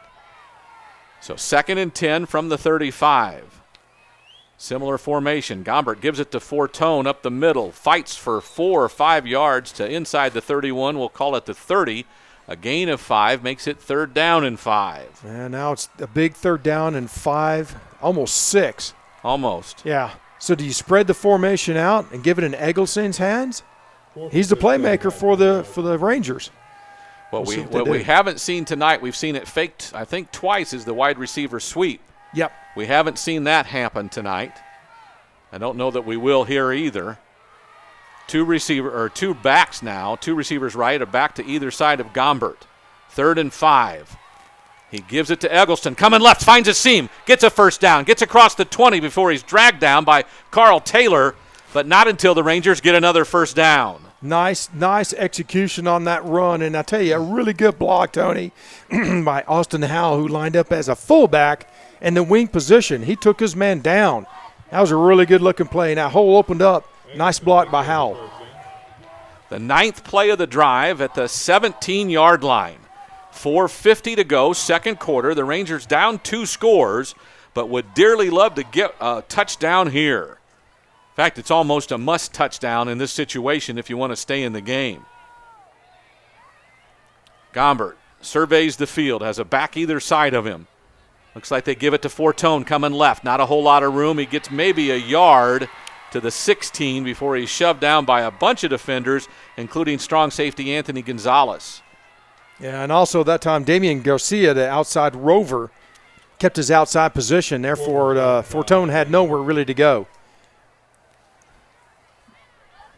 So from the 16, it's 2nd and 9. Rangers exchange some personnel from the sideline. Tell you what, the Midland Lee defense looks like they're a little winded because they haven't played this many plays in a row, and that's what you want. So a back stays to either side of Gombert. 2 receivers wide right. Fortone up the middle. Gets one through one defender and keeps his balance enough to get to about the 12. A gain of, we'll say, 4 yards. Sets down a 3rd and 4. Oh, that play had a lot of potential. If Eggleston could have just stayed on his block a little bit longer, his man basically peeled off the block and made the tackle. But here we go, 3rd and 5 again, Tony. Crucial play here. This is a crucial down. It is a crucial down. Gombert has Fortone to his left, 3 receivers to the right, a slot, and 2 standing up, or a tight end and 2 standing up. Now the play change comes in. Gombert with play clock down below 5, snaps it. Fortone up the middle, finds a seam outside, jumps all the way to the end zone. It's a touchdown. A touchdown. Jacob Fortone, the senior, muscles his way into the end zone when he found contact inside the 5, and the Rangers are back within a score with an extra point to come. Well, that's good coaching right there, because I guarantee you the coaches on the sideline for Smithson Valley saw that the Rebels had no corner support on the right-hand side, and that's exactly where Fortone run the football. Good for a touchdown. Extra point try from Joaquin Rodriguez. Snap is good, the hold is good, the kick is good. And it's 28-21. The Rangers down by just 1 score now with 2:59 to go in the second quarter. The wind's still at our backs. There's a timeout on the field. We'll be back after this timeout on the Ranger Network. Stop at Fisher's Neighborhood Market for anything a Ranger could need. Whether you're heading to work, coming home from school, or just needing a break to grab something tasty, Fisher's Neighborhood Market is your one-stop shop. Fisher's Neighborhood Market is proud to sponsor the Smithson Valley Rangers.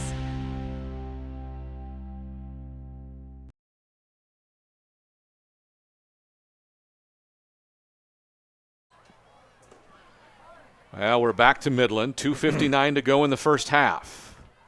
Second quarter action from Grande Stadium. The Rangers with an 11-play, 64-yard drive, capped by Fortone's touchdown run, and it's 28-21. The Rebels up by 7. Beautifully called, beautiful calls in that last drive, Tony. Really well executed. And I go back to that one play on that bootleg where Humbert just didn't, he didn't give up the football. He just threw it out of bounds instead of trying to make something out of nothing.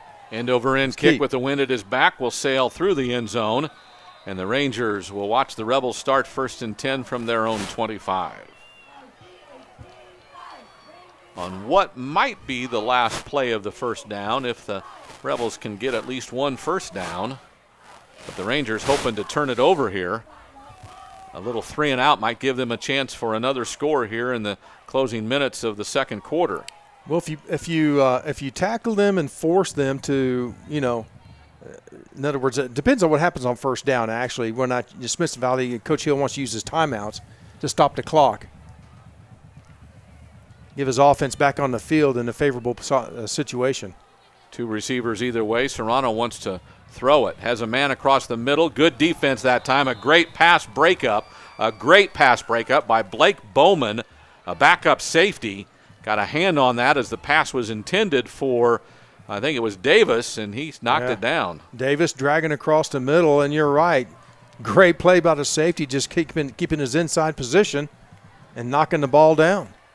It's good execution. Serrano looks for the play call. The scoreboard says we called a timeout. Do you remember us calling a timeout, Smithson? One timeout. Okay. Yeah. Okay. Serrano hands it off, and that is Quiros. That's Trey Moore all over that. Yeah. Trey Moore with a nice stop. Quiros barely gets back to the line of scrimmage. I'm not sure he does. He lost a yard on good defensive penetration by the junior tackle. Trey Moore is one of those athletes that, when they go 3 down, they could put him in 2-point stance and let him play a little linebacker. He's that good of an athlete, or he can play in the defensive line and make a big stop like that. Moore seems to, well, the defensive line kind of switched around a little bit. Moore's on the left end right now. Hoback went out earlier as he's on the right end. Right. Got Witcher inside, and that is that Seminaro? Right now, Midland, they're just trying to drain the clock. Okay. It's third down and 12. They're just trying to drain the clock right now.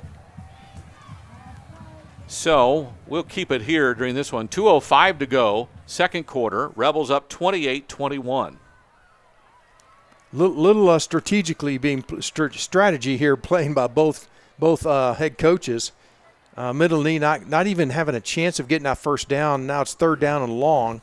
Just wanted to drain the clock a little bit, because if they don't pick up the first down, they got to get the ball over to Smithson Valley. They want to have Smithson Valley have as less time as possible. Indeed they do, as I don't know if they've sensed the long drive taken some momentum. I feel like the Rangers feel like they got a little momentum with the lengthy drive, but they still lead by 7. I'm surprised they're not being any more aggressive. Aggressive? Well, me too. But you know what? I do sense the momentum has shifted over on the Ranger side after that long drive, to your point. And right now they're in the Midland Lee. They're at third and long. They see themselves basically running just a basic play and then punting the football over. So Rangers switch up. They got a 3-down line now. All kinds of guys to cover.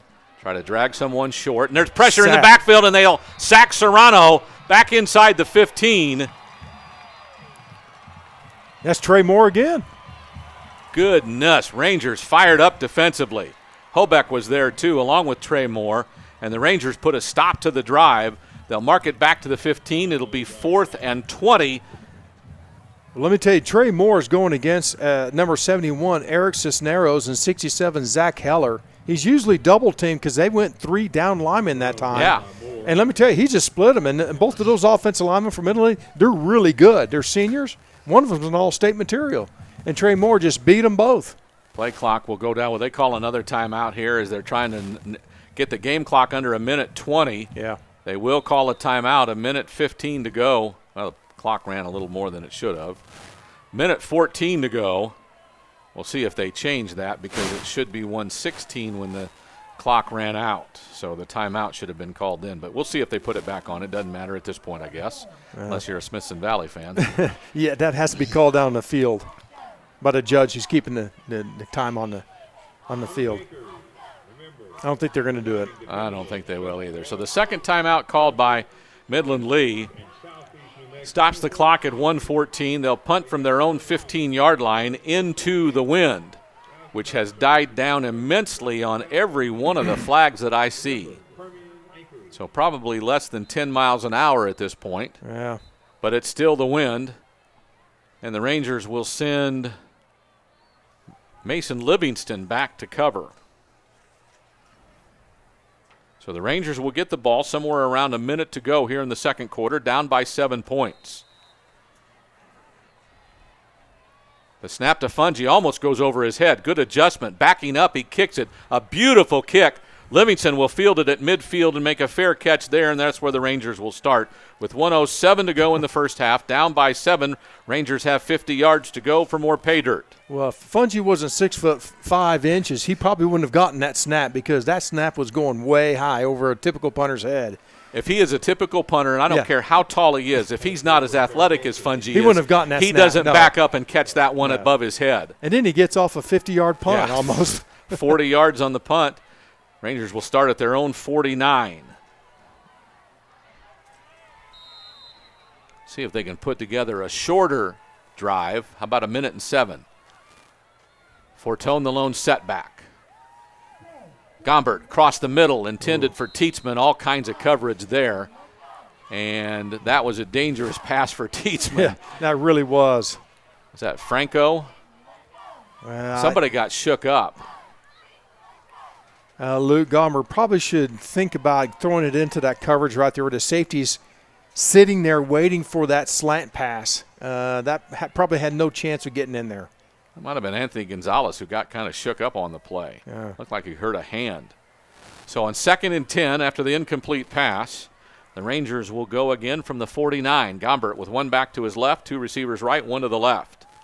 Gombert now looks. He's looking long, throwing long. That's Teetsman. Does he get it to him? And just a half a step beyond the senior Eric Teetsman, or that would have been an easy score for the Rangers. Luke really frustrated that time. He thought he laid it out perfectly. A little more air, and maybe he could have run under it, but that was a good-looking pass nonetheless. It sure was. It rolled out to his left and throw back to the right, and Teetsman just beats the free safety. They're in cover 3, and he was wide open. And unfortunately, just Luke Gombert, Luke just kind of put a little bit too much on it. Now you got to get a first down to keep the drive going because you don't want to have to punt. So 3rd and 10 from the 49. Run. Gombert fakes it to Fortone, rolls to his right, has a little bit of – now he's throwing it back to Fortone, left sideline, and he can't catch it. Goodness. 3 incomplete passes, and the Rebels will get the ball back after the Rangers will have to punt. Well, you can't blame Luke Gombert for being a little bit frustrated. He laid that right in Fortone's hands. I don't know what happened on that, but that was a good-looking play. It was. Well executed, except you just have to come up with the reception. Yeah, all you got to do is make it. So it's Brooks, the punter. Snap is good, and there's an early whistle. Maybe they called a timeout as the – well, I think Lee called a timeout. Their last timeout, yep. A little surprised by that one. Thought you might want to keep one in your pocket in case you get a first down play or something. Well, I think look at how their accomplishments have been off of big plays. Yeah. Just throw it down the field to Fungi. I mean, do you really need a timeout in your pocket? Well, you never know. Yeah. You never know. Or do you think they're setting up maybe a return here? The wind that was at the Rangers' back is now kind of more sideways. Yeah. I mean, it's picked up a little bit, but it's more sideways than at the Rangers' back. Well, I'd kick it away from there was the 2 deep guys, Taylor especially. Yeah. Back here on the left-hand hash.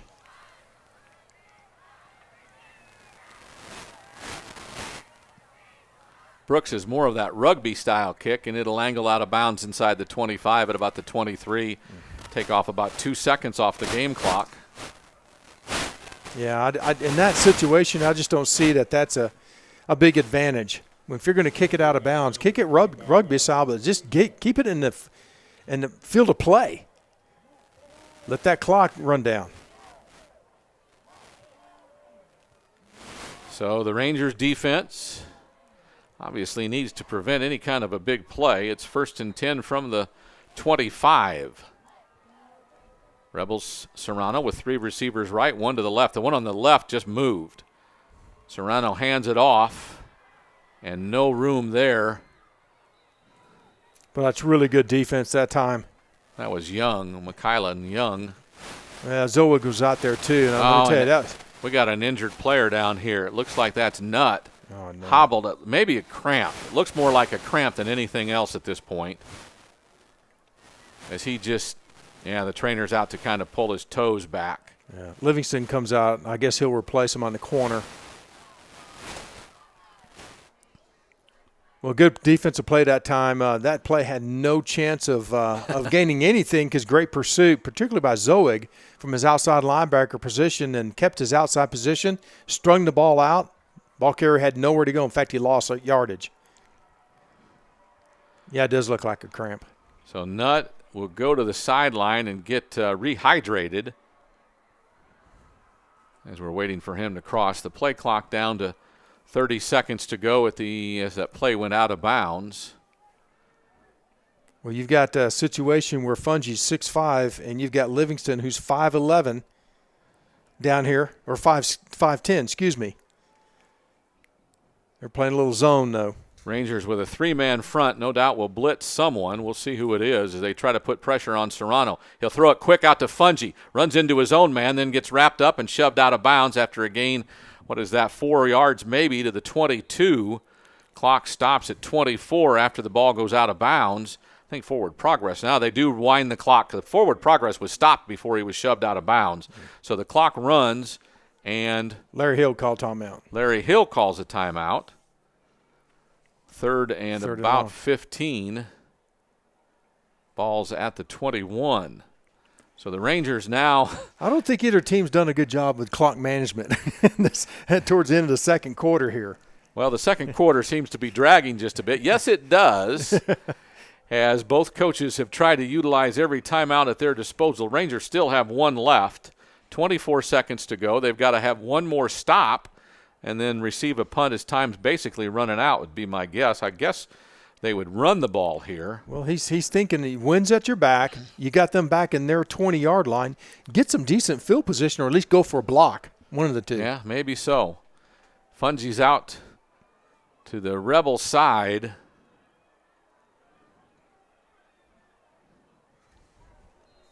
Serrano now, play clock running. Calls for the snap, gets it, hands it off. That is Quiros. Not much yards. Rangers call a timeout as he gets about 4 or 5 yards to the 26. Zoe again on the tackle. 17 seconds to go. The Rebels will have to punt after the timeout. Guessing this will be a short timeout, as most of them have been here in the late going. Well, I guess this isn't what we expected. We thought that we'd see more offense, but and we have. There's been a lot of points on the board the first half. A little different than it was this time 12 months ago in Smithson Valley when these two teams met. But what we predicted, you have Fungi, you had Serrano, your two best offensive players. They're making plays. For us, basically it's by committee. It's not one player. It's really how you're executing the football offensively, different personnel packages, different formations. And Luke Gomer's done a good job managing the football the first half. And we got a nice ball game. So the Rangers, with 17 seconds to go, send Livingston back to their own 45. Fungi, the punter, saved him last possession with a bad snap. This snap is much better. He fields it and kicks it quickly. This one low, though, end over end. Gets stopped and out of bounds in Rebel territory. I think they'll mark it about the 47 of Midland Lee, and 9 seconds to go. The Rangers have a chance for a couple of plays.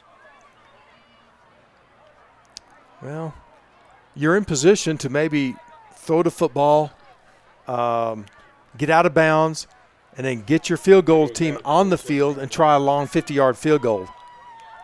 Which, if you look at the Smithson Valley field goal kicker, Joaquin Rodriguez, he is good at 50, 55 yards. And with a little bit of wind at his back, this may be an opportunity for him to do so.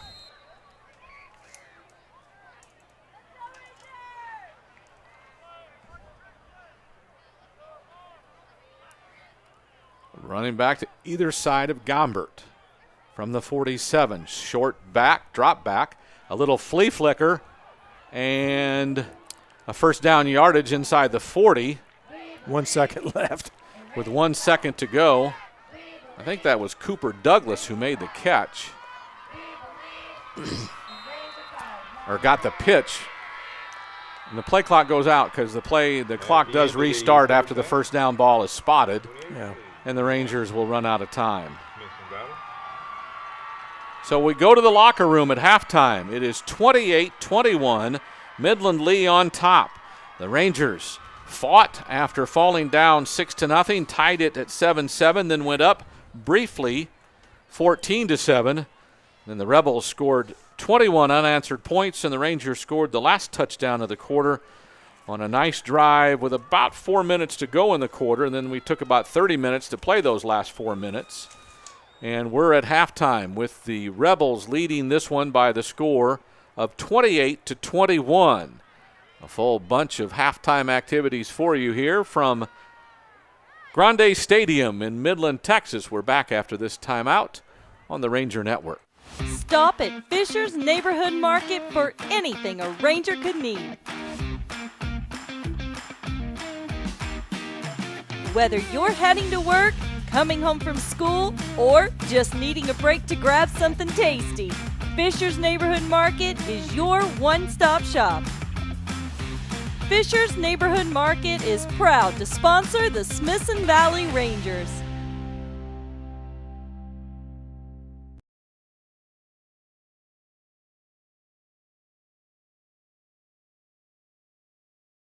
Sage Capital Bank would like to wish the Smithson Valley Rangers good luck as they travel to Midland to play the Lee Rebels.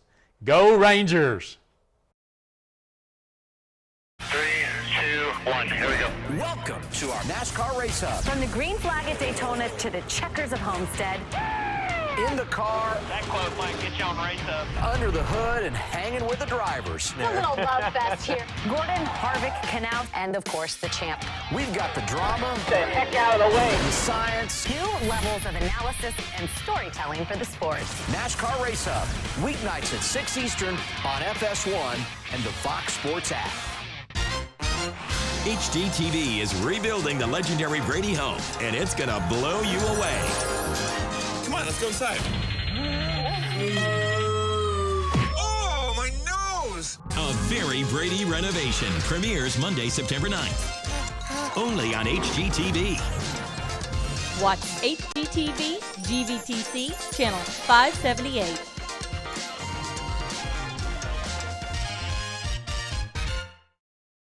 Sunday nights on Access TV. Access TV's new series, Paul Schaefer Plus One.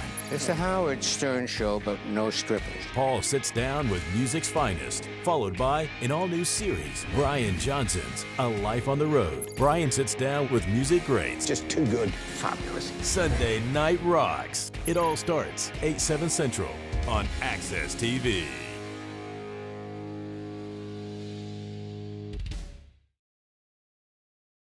Matt, we are excited to hear what you have come up with for the new Sage Capital Bank jingle.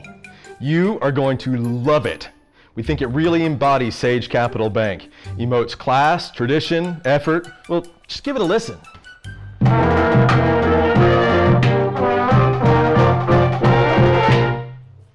Man, that's really got spirit, but isn't that awesome? That's the Smith. Best song ever. Well, yes, it is. Yes, nailed it. Guys, we have got ourselves a jingle. Let's do it again. Sage Capital Bank is proud to support the Smithson Valley Rangers, and you can bank on that. I will see you soon. The filters are coming off. Even though we haven't met, I fell in love. I couldn't help it. I've sent $40,000. Michael wants me to have a baby. Ready to open my heart again. I really thought she was catfishing me. I'm risking it all. You're crazy. There's so much on the line. It's kind of hitting me. Before the 90 days, all new, Sunday at 8 on TLC. Watch TLC, GVTC, channel 553.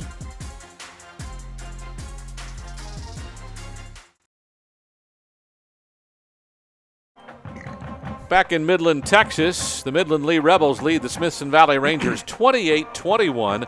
We're at the half, and again, kind of recapping what happened is the Rebels scored first, the Rangers answered, the Rangers went ahead 14-7, and then the Rebels scored 1, 2, 3 touchdowns in a row to take a 28-14 lead, and right on cue, the Rangers rolled off an 11-play, 64-yard drive, capped by Fortune's touchdown drive to make it 28-21, and that's our score here at halftime, with the Rangers trailing the Rebels 28-21. Kind of a funky half. Last year, no one could really get any offense going of any sustaining, and this game's been nothing but offense. And explosive plays, except for that one drive that Smithson Valley had that second quarter. You know, Tony, this is a little bit what we expected. You know, both offenses been able to move the football, but what we thought that we'd see some better defensive play. You know, explosive plays when receivers wide open, you know, beating corners, beating safeties.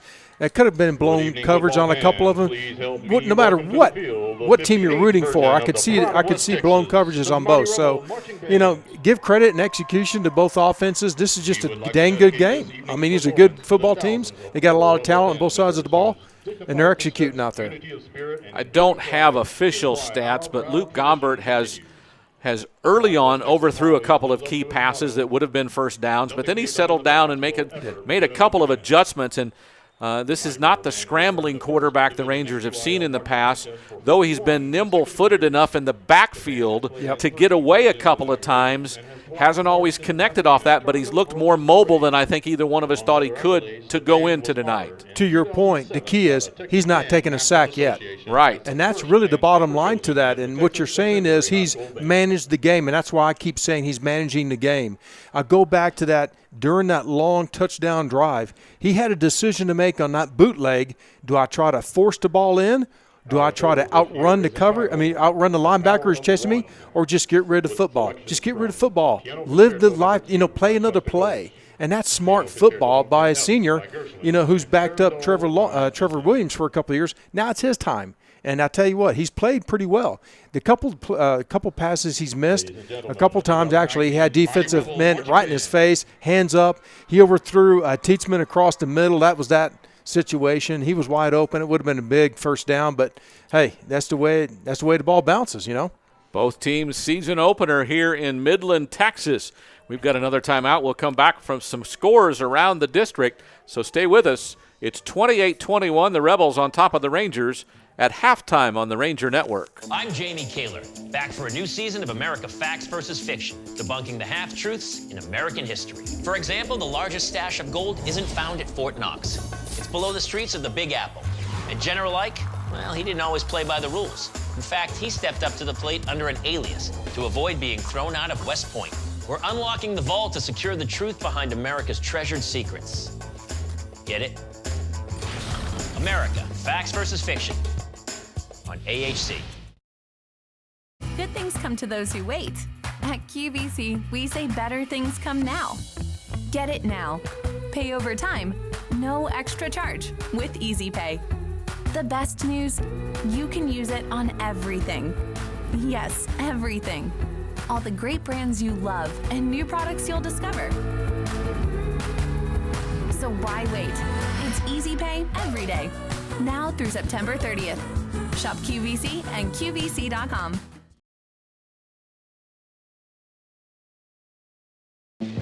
All new on Travel Channel. We're the Ghost Brothers, a team of paranormal investigators helping frightened families find peace in their haunted homes. My dream home has become my nightmare. We got to help this family and use our expertise. Whatever's in there is dark. Shed some light on these dark spirits. What the heck is going on in y'all's house, bro? Move over, Ghosts. We're moving in. All new Ghost Brothers, Haunted House Guests. Friday at 9 on Travel Channel. For all of us, it's really important to have our own piece of land. What we're doing here is symbolizing the future of the Browns. It's really important to have the houses finished before the snow locks us up. This is going to be a long, hard winter. An all-new episode of Alaskan Bush People, Sundays at 9 on Discovery. Watch Discovery, GVTC, Channel 554.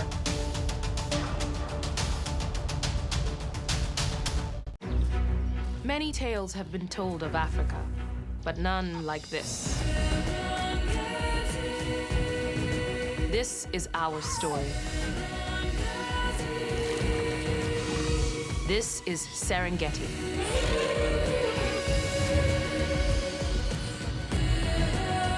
Watch Discovery, GVTC, Channel 554.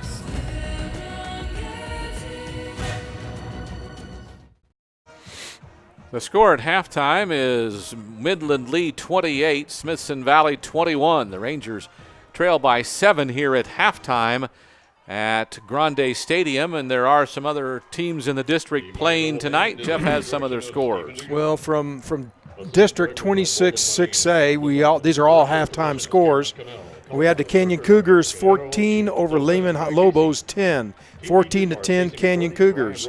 At halftime, the New Braunfels Unicorns 7, Alamo Heights Mules 0. 7-0 the Unicorns from New Braunfels. At halftime, we have Hayes Rebels 20 and the San Marcos Rattlers 13. And again, at halftime, we have East Central Hornets 34 and the Ray Texans 3. One other to report, we have Clemens Buffaloes 7, Madison 0. That's a big game. 7-0 Clemens over Madison at halftime. And that is what we know from around the half in District 26 6A. The Rangers trail it by 7 at the half. Back after this timeout on the Ranger Network. Wednesdays, science shows you why bigger is better. The magnitude of this building, it's an incredible marvel. These guys don't think small. It's definitely a little more dangerous when it comes to living large. I've got the best job in the world. Building Giants, Wednesday at 9. Followed by Monster Ships at 10 on Science. Watch Science. GVTC, Channel 518.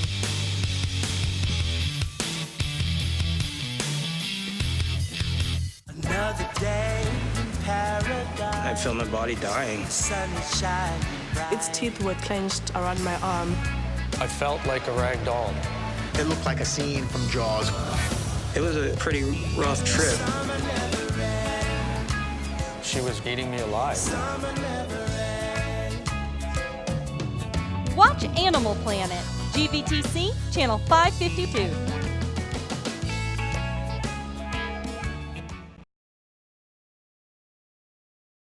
Brand new kids, brand new challenges. You know what that means. A brand new season of Kids Baking Championship. Most fun cake. Topping your giant donut with regular donuts. Yeah. Who will beat the competition to become Kids Baking Champions? All new Kids Baking Championship. Monday night at 9 on Food Network. Watch Food Network. GVTC, Channel 563.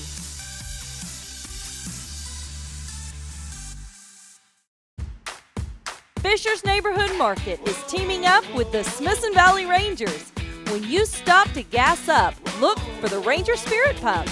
A portion of sales from this pump will be donated directly to the SV Athletic Booster Club to help out our Rangers. So choose the one that's Ranger Blue and fill up. Fisher's Neighborhood Market is proud to sponsor the Smithson Valley Rangers. We're at halftime in Midland as the Lee Rebels lead the Rangers 28-21. The Rangers marching band not making the 5-hour trek to Midland tonight, so they are not participating, and we can't bring you the sounds and sights of the Ranger marching band. So we're going to go back in case you missed it in the pregame and let you listen to and watch Brant Freeman talk with head coach Larry Hill about the upcoming season. So take it away, Brant. It doesn't seem that long ago that you were getting ready for a playoff game against Austin Lake Travis, but here we are getting ready for another season of Smithson Valley football. How's the offseason been for you in getting ready for this new year? Well, it's always an exciting time, when you get started. You mentioned past successes both from a year ago and then through a long stretch, but these kids work long and hard, and then sometimes you have to make themselves realize that it's their time. And we've had a great off season, spring and summer, maybe as good as we've had. And we feel good about our chances this year. We got a lot of kids back that had played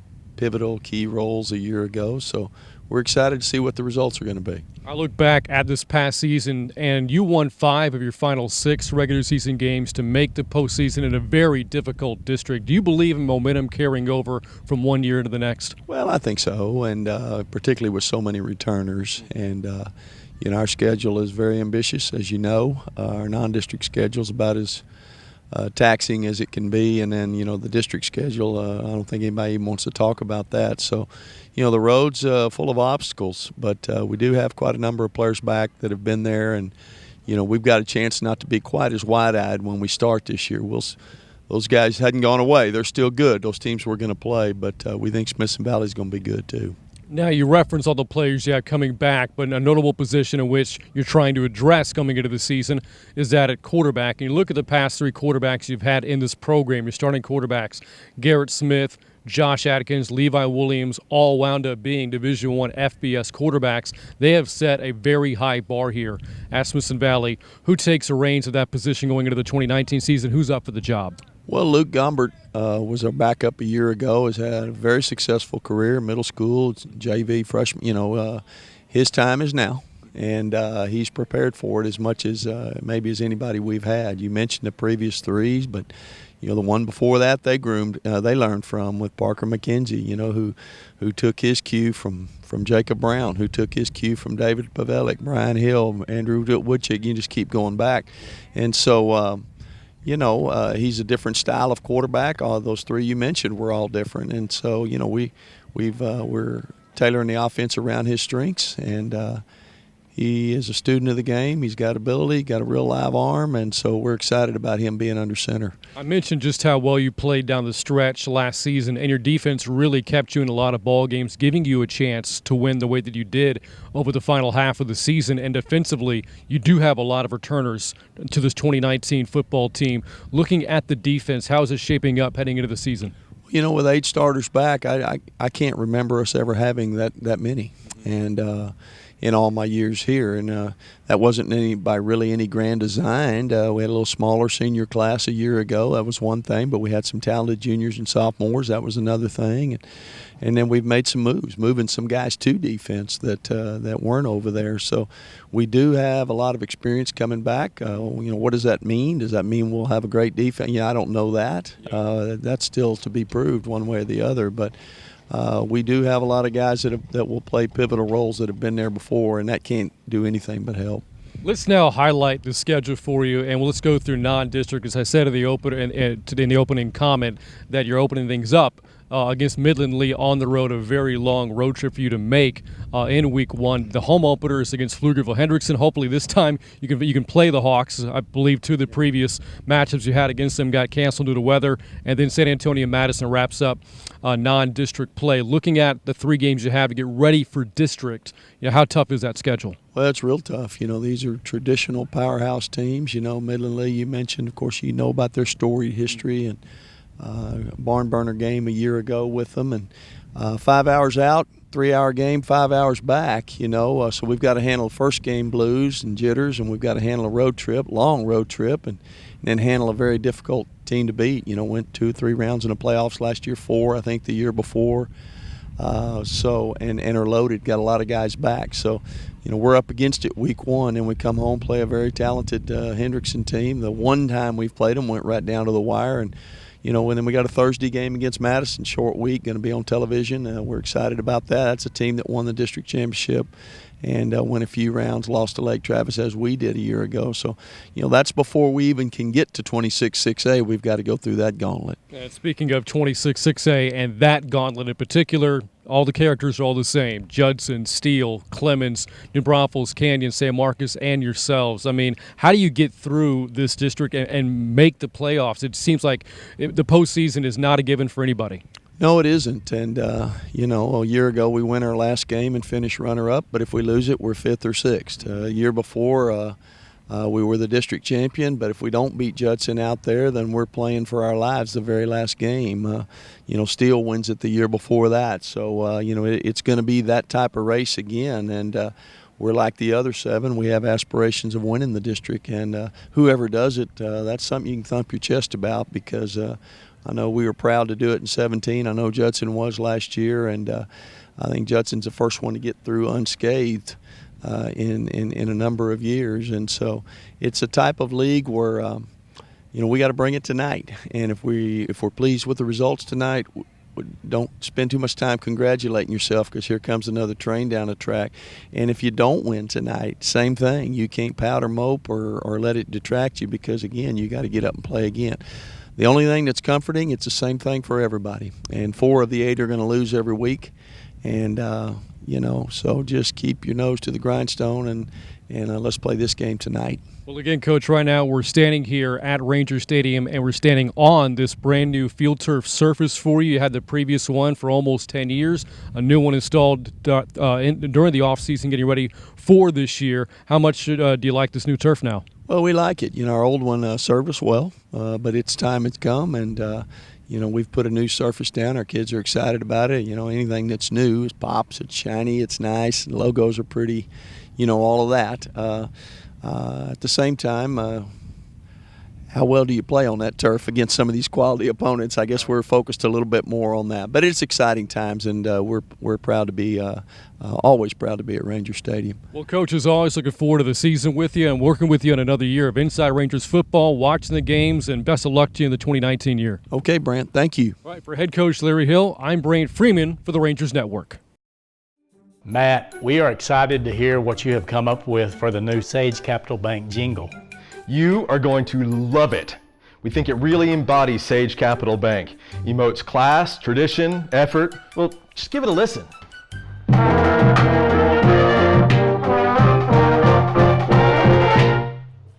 Man, that's really got spirit, but isn't that awesome? That's the Smith. Best song ever.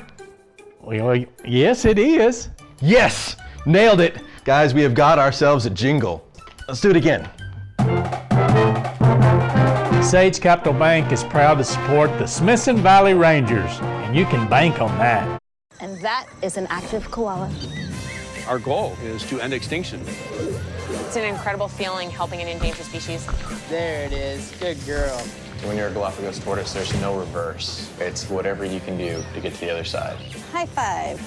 She's getting feisty right now. Hopefully people want to get involved in conservation. Knowing you're part of a bigger picture makes it that much more special.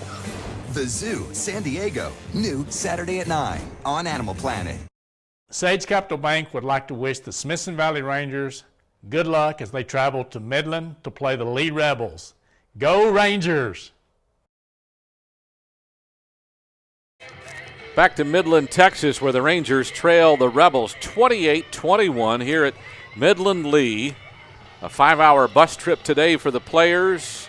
They left a little before lunch, got here in time to get loose, warm up, and play a football game. I think all of our eyes have seen a good performance by a football team that can get better, and you know that. Yep. But this is a second half we both think is critical to just getting some momentum going the right direction for this program. I think you're right, because again, we talked a little bit about in the pregame about 5-5 last year just isn't typical Smithson Valley success. A football team usually does better than that, and they had a lot of talent.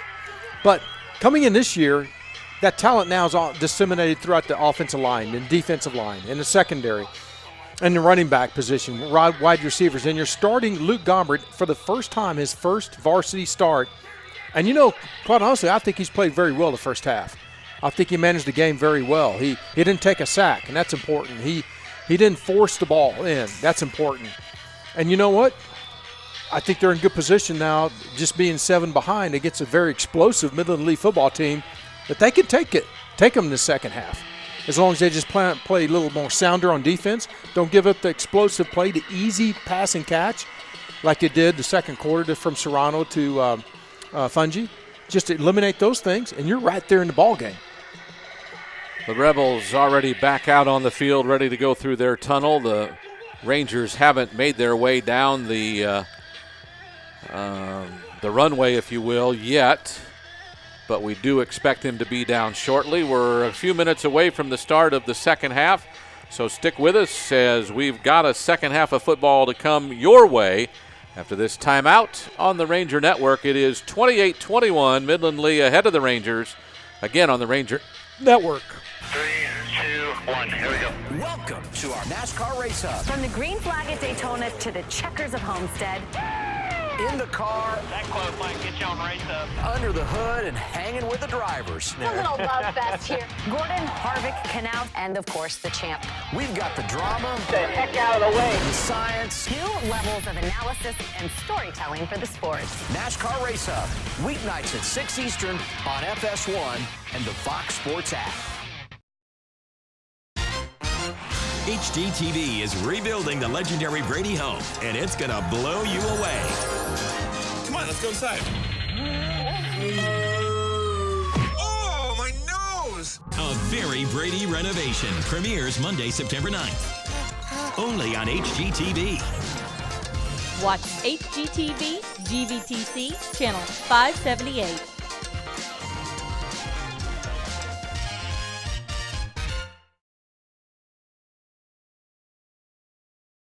Sunday nights on Access TV. Access TV's new series, Paul Schaefer Plus One. It's the Howard Stern Show, but no strippers. Paul sits down with music's finest, followed by an all-new series, Brian Johnson's A Life on the Road. Brian sits down with music greats. Just too good. Fabulous. Sunday Night Rocks. It all starts 8/7 Central on Access TV.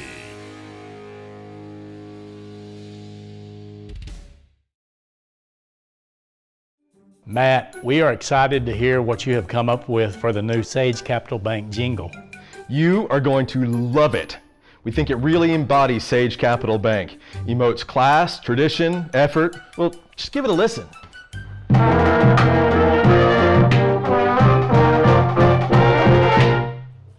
Man, that's really got spirit, but isn't that awesome? That's the best song ever. Well, yes, it is. Yes, nailed it. Guys, we have got ourselves a jingle. Let's do it again. Sage Capital Bank is proud to support the Smithson Valley Rangers, and you can bank on that.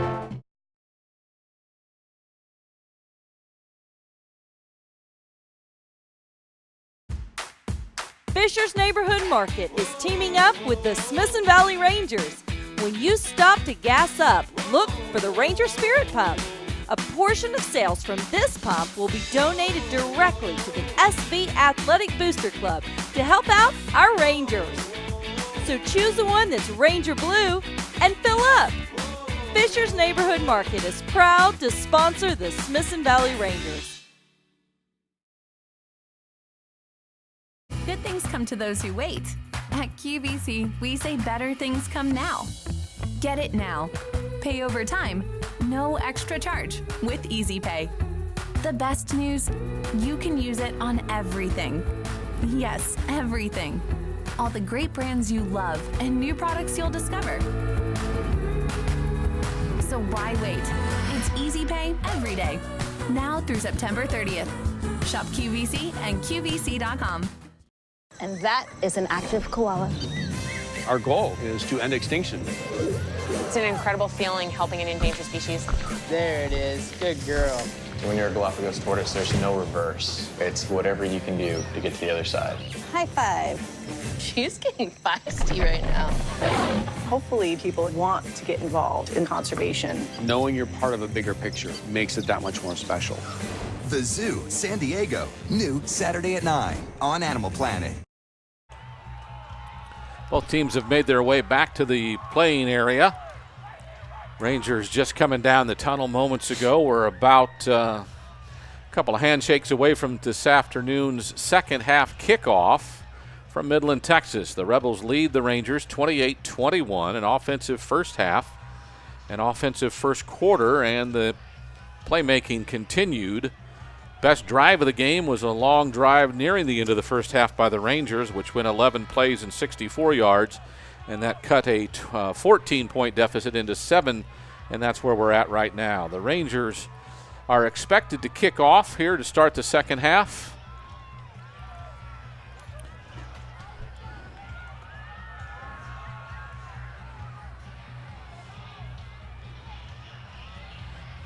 It looks like the wind's picked back up too.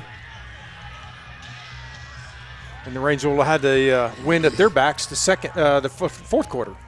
Well, not if they kick off going this direction. Right. They're going to take the third quarter. They took the win, or they took the ball, so we'll take the win and have it in the third quarter. And let's see if we can just make sure that doesn't make a difference and just put some drives together.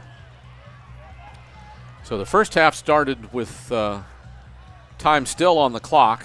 Time has run out here in the second half, and we're still not on the field, although the Rebels take the field first. Fungi and Taylor go deep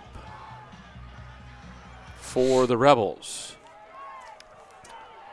And Joaquin Rodriguez will handle the kickoff duties from the Smithson Valley sideline here to start the second half.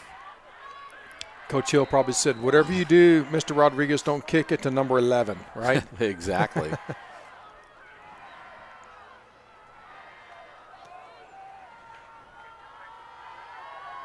Kick it through the end zone. There you go. That one looks like it will.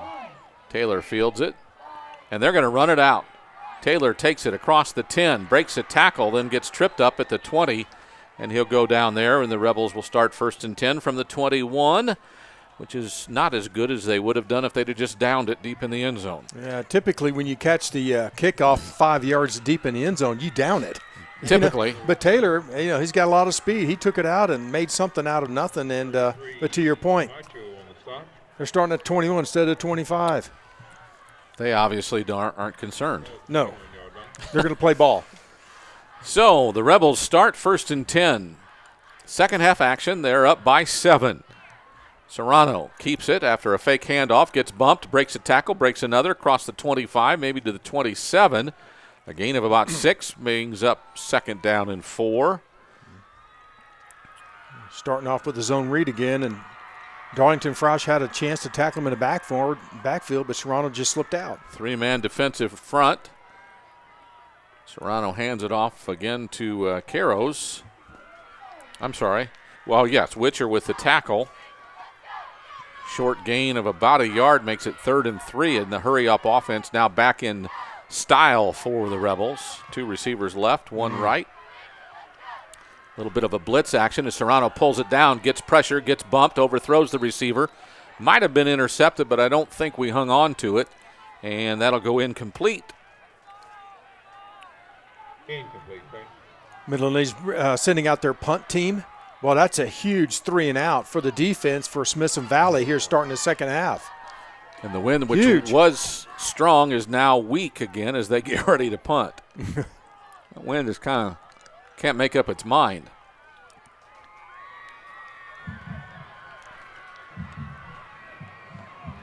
Punt formation, Rangers put 10 guys on the line. Will they try to go after him? No one gets especially close, and Fungi gets a good kickoff, and it gets a nice roll for the Rebels. It'll go all the way inside the 20-yard line. So a monster punt of over 50 yards, 48 yards exactly. So Rangers will start from their own 20-yard line. Well, credit Fungi that time with a huge punt, like you said, because it just flipped the field position in favor of Midland Lee now, because otherwise you get the Smithson Valley get the ball around the 40, their own 40, 45-yard line. Now they're back at the 20. That's flipping the field. That is indeed. The Rangers will bring a unit out that had some good looks in the first half. Gombert with a running back either side of him. One receiver wide to the right. Howell a left along with another receiver there. Hand off to Eggleston. Tries to bounce it outside but gets brought down by a whole host of defenders. The first one there looked to be defensive lineman. Well, you tell me. Was it Gonzalez, the linebacker? It was also Trent Lowe. Trent Lowe, yeah, the Sam linebacker. Yep. Got in there and wrapped him up and wouldn't let him get anywhere. A loss of 3. So 2nd and 13 from the 17-yard line. Rangers really need to put some offense up here in the early part of the third quarter because the wind is at their back. They need to take advantage and get some first downs. Absolutely. Get the momentum back to second half on your side of the football field by moving the chains, getting yourself out of your back of your end zone here. Fake to Fortone. Gombert throws a pick. Taylor picks it off inside the 20, near the sideline, still on his feet. Finally brought down inside the 10. That was a really good play that time by Taylor, playing free safety and just baiting that throw. And just waited till Gombert was ready to throw the pass, and he just stepped right in front of the receiver.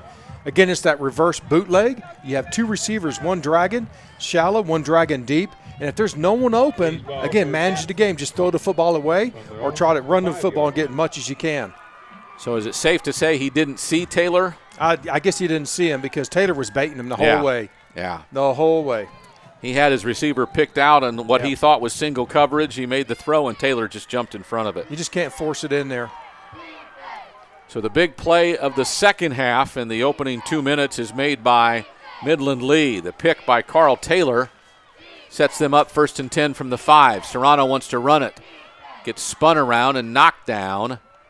Good play by Malachi Lane, sophomore linebacker. Brings up a 2nd and goal from the 3, a gain of 2 on the run.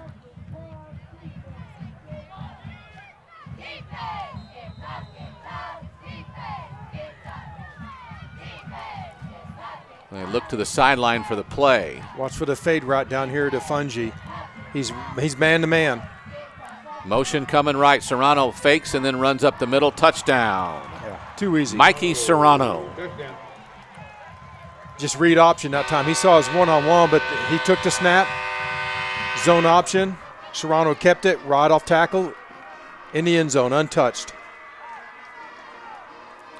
So 2 plays from the 5, 2 runs. Touchdown by Serrano makes it Well, with the extra point, it'll be 35-21. Looks to be Meade with the extra point try, up and good. It is 35-21. And again, the Rebels are up by 2 scores. 9:19 to go in the third quarter. We're back after this timeout on the Ranger Network. And that is an active koala. Our goal is to end extinction. It's an incredible feeling helping an endangered species. There it is. Good girl. When you're a Galapagos tortoise, there's no reverse. It's whatever you can do to get to the other side. High five. She's getting feisty right now. Hopefully people want to get involved in conservation. Knowing you're part of a bigger picture makes it that much more special. The Zoo, San Diego. New Saturday at 9 on Animal Planet. Midland Lee takes a 2-score lead at 35-21 after the interception of Luke Gombert. Set them up first and goal from the 5. Rangers will go back on offense. Eggleston and Livingston are back for the kickoff. As again, he's kicking into the wind. Gunnar Hopefully Meade. Hopefully the wind will play a havoc on this kickoff. It'd be fun if it would do something funky for us. From GCOM Stadium. Low line drive, hits once, hits twice, fielded by Livingston at the 14. Goes far sideline across the 30. Avoids a defender up to the 40 and across the 40-yard line before he's finally knocked down. Rangers will have first and 10 from there. As we've played almost 3 minutes of the second half, the Rebels have taken a 2-score lead at 35-21. Good job that time by, I think, the whole Smithson Valley return team. Getting their blocks, staying on their blocks, and Livingston just picking his alley.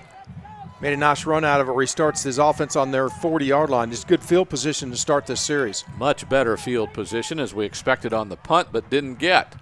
2 receivers come to the left side. A back either side of Gombert. Fakes it, hands it to Eggleston going right. Tries to get outside, cuts it up and in just past the hash. Gets about 4 yards up to the 44. Mickey Hinojosa in on the tackle. It's 2nd down and 6. I think it's real important now that the Smithson Valley offense take control of this game. Establish some sort of drive, Tony, and just eat some time off the clock. Let the defense regroup, figure out what they need to do. But more importantly, just get down and get in the end zone, but take some time off the clock. Establish a drive. Kind of like imposing your will in the midst of a game and saying, hey, we're here to stay. Fortone, the lone setback, a receiver either side. Fortone gets it going right, tries to cut it up inside as Eggleston did. This time he gets a couple of yards to the 46. That will set up a 3rd down and 4. Well, those are 2 runs in a row that go over to the right side into the boundary, and there really isn't a whole lot of room there for the running backs to get a whole lot to get a lot going on because the play strings out. It's too slow. It's getting stringed out by the defensive line, who seems to be doing a better job of controlling their gap integrity during the second half. Same formation with 2 receivers wide left. Gombert takes the snap, straight drop back, looking for a receiver over the middle, and it's bobbled and not caught. Luke Gombert has had problems tonight. One of them has been dropped passes. Will Ford, the intended receiver, who didn't hang on to the 3rd down pass. And it's incomplete, setting up 4th down for the Rangers. That was just a little curl route by the inside receiver, Ford, who was split into the boundary in a slot position. And, Gombert did a nice job of just putting the ball right in his chest. Unfortunately, Ford just couldn't hold on to it. Brooks, the rugby-style kick is low line drive, gets a good bounce. Rangers can track this one down inside the 10 maybe. Looks like they touched it at about the 10, so don't know if they'll mark it down there. At the 6. At the 6 or 7, they'll spot it. Looked like he kind of knocked it down as it was bouncing up about the 10. But they'll spot it at the 7, and that's where the Rebels will start 1st and 10 after the punt, which was a good one by Brooks. Totaled, what is that now, almost 50 yards. Almost 50. Well, that's flipping the field in favor for the Smithson Valley Rangers now. where you have Midland Lee starting at their own 7-yard line. If they can get 3 and out like they did the first possession, the second half, this puts Smithson Valley in a very favorable situation now to get their offense back on the field, put some points on the board. Going with that 3-man front again. This Quiros. Nice. Boy, he got stacked up by a bunch of defenders. See if I can catch the number.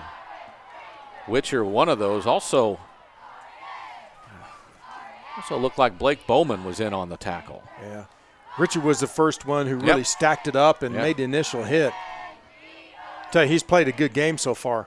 Bowman's in there because Livingston's playing a corner now. Yes. As Nutt went out with what we thought was a cramp. It still could have been. He still might be not hydrated enough to get back into action. So again, a 3-man front. This time Serrano keeps it. Gets piled up as he forces his way to about the 10. It'll be 3rd down and a long 7. Yeah, he didn't. Nothing fancy with that. Padilla and Witcher back in on the tackle, and this time Serrano just, again, it's a zone read, but after he pulls the ball from the belly of the fullback, he just follows the fullback as a lead blocker. But that time Witcher and Padilla did a nice job stepping up. Now it's 3rd and long. Big down now for the Smithson Valley defense. Jacob Perez also in the secondary for the Rangers. 2 receivers either side. Serrano wants to throw. A little bit of pressure coming in. Now he escapes it and gets hit from behind. Nice job. Is that Trey Moore, isn't it? Trey Moore with the sack.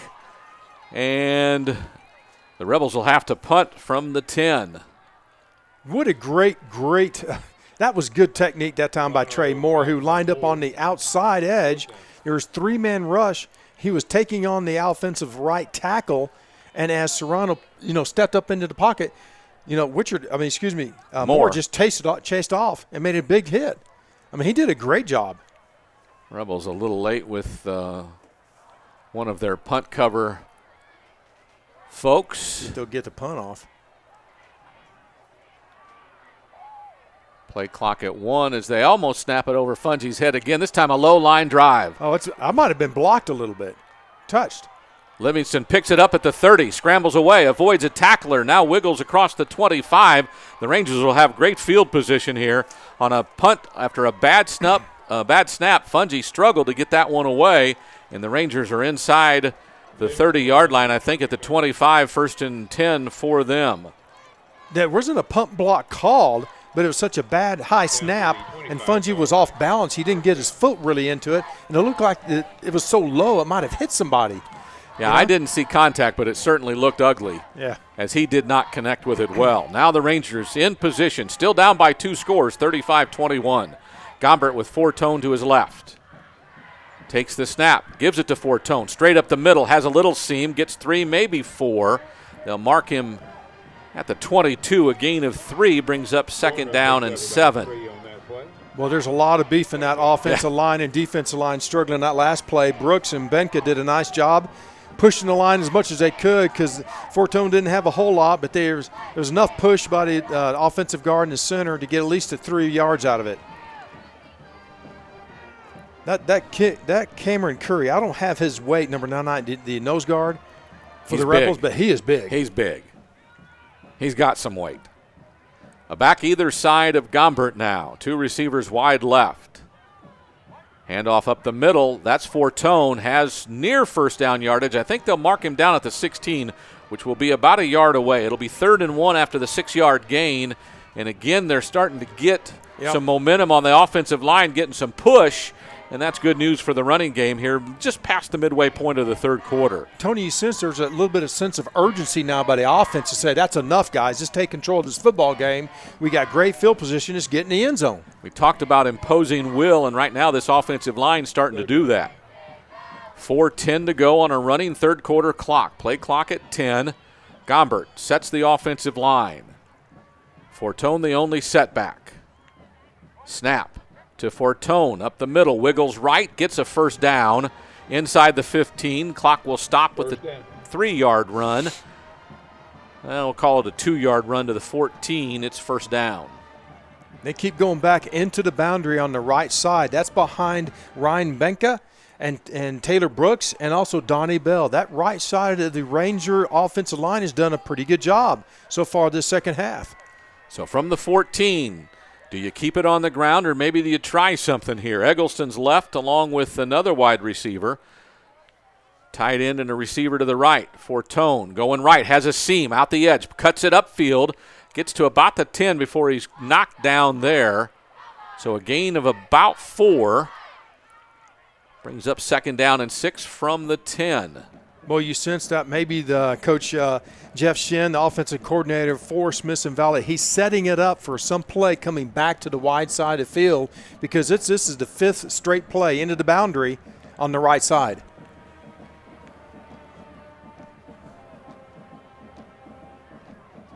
Some subs come in and out for the receiving corps. Changing the play, too. Little change, play clock under 8. Takes the snap, gives it to Fortune, who bounces right, gets knocked down. Doesn't get knocked down, stays on his feet, gets inside the 10. They'll mark him up to the 7. A gain of 3 on 2nd down. That should bring up a 3rd down and 2 from the 12. They need to get just inside the 10-yard line for a 1st down. Yeah, I think they're going to need about a 3.5, Tony, to make the 1st down. But that time, Fortune didn't have anything. Right. He really didn't have any. He had great penetration by the defensive line, so he had to peel back to his backside and see if he could get some sort of momentum. And he did pick up a couple yards out of nothing. Same formation again. Gombert sends Eggleston in motion. They faked the handoff. He gave it to him. Did he give it to Eggleston? Now there's a flag. Don't know if that's an illegal block, but that would be my guess. On 3rd and short, we didn't get the 1st down. It's a hold. Would be on the receiver on that side probably then. Again, the play going back into the short side, the boundary. Hey, they're not working the left side. They keep working the right side. Unfortunately now, Smithson Valley being called with a holding penalty. This really puts them back. This hurts. So 3rd and 13 from the 17-yard line. They need to get to the 4.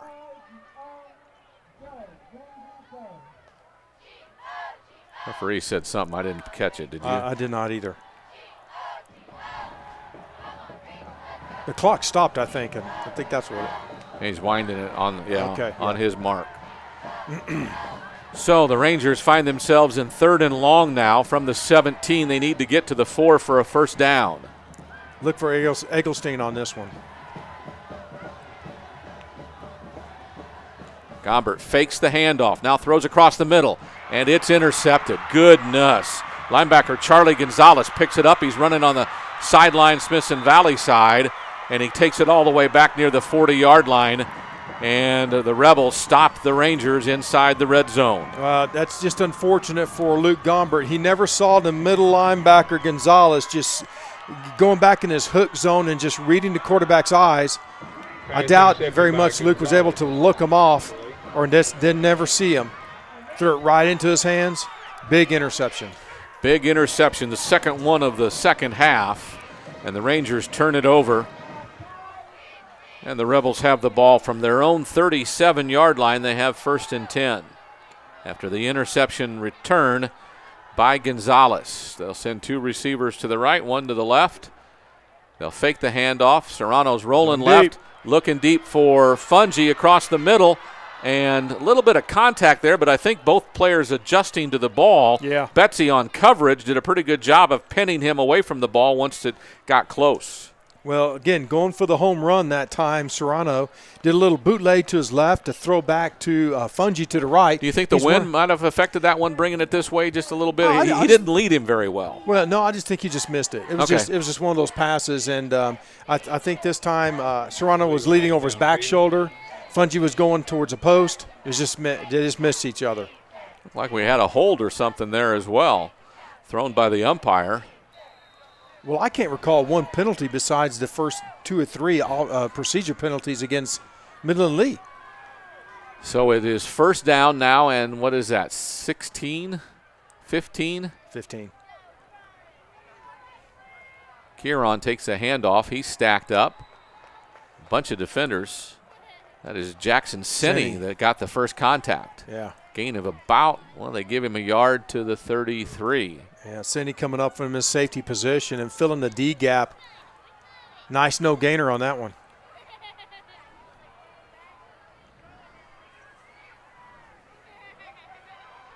So a gain of, we'll call it a long 1, 2nd and 14. Cindy keeps it after a play action, looking long. This is Fungi again. He's got room. Betsy trying to catch him, and he won't until he brings him down just in front of the goal line. That time, Serrano made a much better pass, and Fungi just ran under it. Another big play. Well, the defense for Smithson Valley has to respect the run, and they're in a coverage where you send 2 verticals. They're basically one-on-one. And this time the inside receiver, Fungi was wide open. First and goal from the 3. Serrano will take it in, and all of a sudden the Rebels are up by 3 scores. They make it look easy, but it's based upon big explosive plays to their number 1 receiver, Lloyd Fungi. And again, that time Serrano had no pressure. If you don't get pressure on him, he's able to stand back there. He can wait for his receivers to get open deep, and that's what's happened. That time he kind of rolled away from some pressure. Had time after the play action. The extra point try is up and good.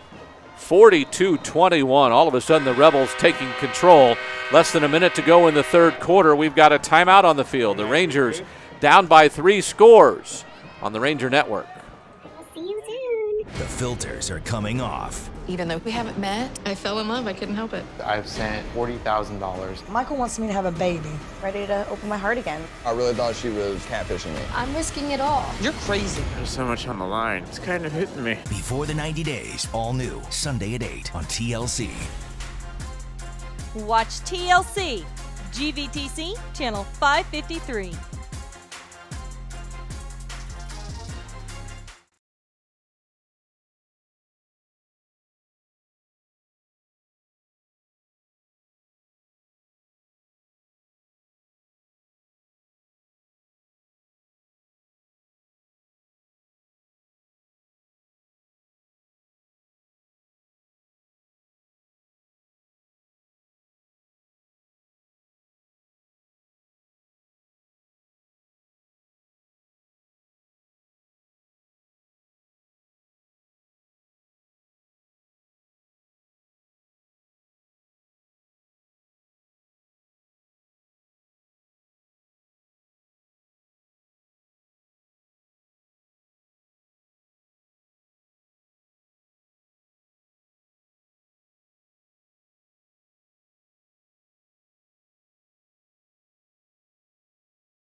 Fisher's Neighborhood Market is teaming up with the Smithson Valley Rangers.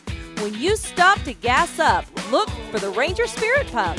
A portion of sales from this pump will be donated directly to the SV Athletic Booster Club to help out our Rangers. So choose the one that's Ranger Blue and fill up.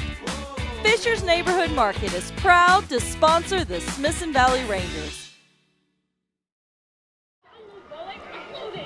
Rangers trail the Rebels now 42-21, a 3-score deficit as we start the fourth quarter. Rangers with the ball at their own 24. And they will head into whatever wind is left here tonight, probably around 10 miles an hour.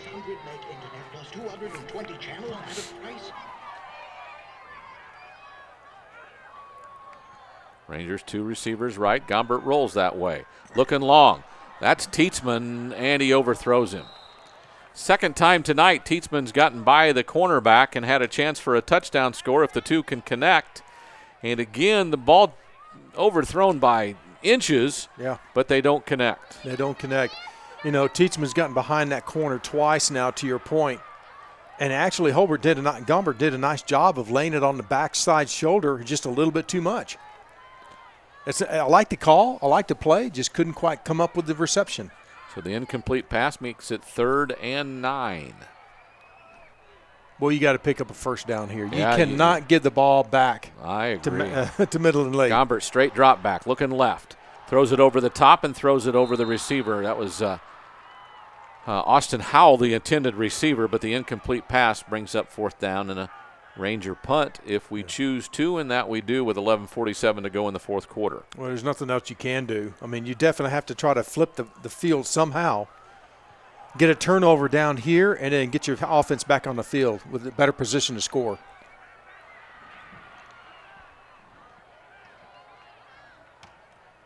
Brooks, rugby-style kick. Will go across midfield. The 40 now rolls inside the 30, where it'll be down near the 29-yard line, and that's where the Rebels will start 1st and 10. With 11:36 to go in the game, the Rebels lead it 42-21. Rangers down by 3 touchdowns. Well, it's been a game of big plays. Offensively, it's been a big plays. Defensively, whether interceptions, turnovers, whatever. There's only been that one drive where it's been 11 plays and been sustained, something that's that you basically draw up how you want to run it. It's always been about big plays in this game tonight. 37-yard punt, no return. Serrano keeps it after the fake handoff, and boy, as he just burst up the middle of the line, gets a gain out to the 37, a gain of 8. Yeah, I like how he pulls the ball away from Quiros, and Quiros becomes that lead blocker, and he just follows him right off that tackle. 1st down and 8. You get 8 yards on your 1st down. I think you're in driver's seat right there. There's nothing. You can do whatever you want to. 2 receivers either side. Serrano fakes it to Quiros and keeps it himself. 1st down over the right side, where he's bumped down by a couple of different defenders. Zoig was one of them. Well, it looks like Jalen Nutt is back out in the field. He's covering one-on-one on Fungi. Good for him. I see them badgering back and forth. This is Serrano keeping it again, and he is dragging some defenders. Had Frash and just was dragging him across the 45-yard line. Gets hit again, but it still lurches ahead for another gain. A 6-yard gain on what should have been maybe 1 or 2. It's 2nd and 4. Well, give Serrano some credit. He's not a big guy, but he sure runs like a big guy. He does. This time he gives it to Quiros, who bounces out the left side, stays on his feet, avoids some defenders. Inside the 40, another 1st down. That was actually Young that time. Mahikalan Young, he's out now in the game. Zone read, now he gives Young the football, and he makes another 1st down. 1st down, Midland Lee.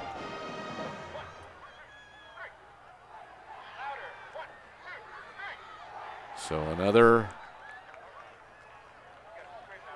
handoff again to Young. A gain of maybe a yard as they spot the ball near the 33-yard line.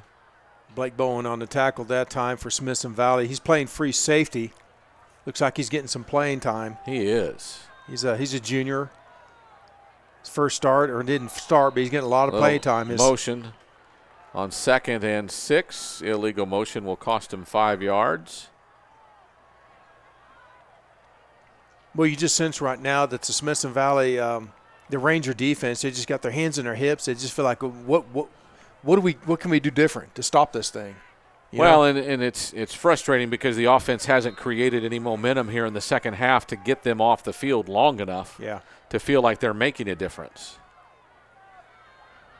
They had some stops early in the second half, remember? Yeah. Here's Young, bursts through the line, squirts right. First down yardage inside the 25. That gain of, 17 yards. And we got a player down. Offensive lineman. One of the backups heads out. Young on the carry on that play.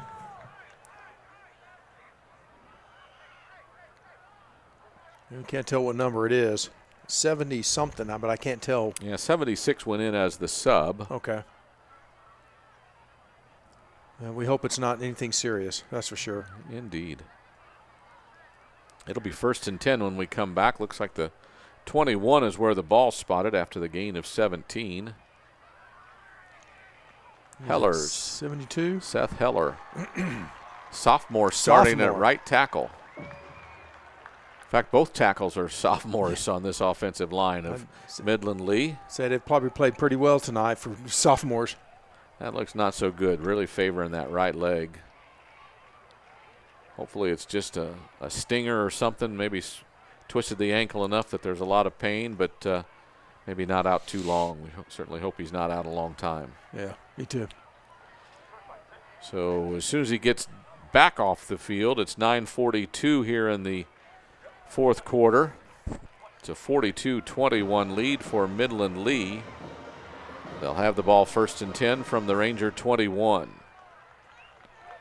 Well, you look like you got one-on-one again at the top between Jalen Nutt and Larique Funzi. Let's see what they now they're going into a zone. Serrano hands it off to Young, who squirts over the left side. Gets a couple of yards to the inside the 15 to the 14, so a gain of almost 7 on first down.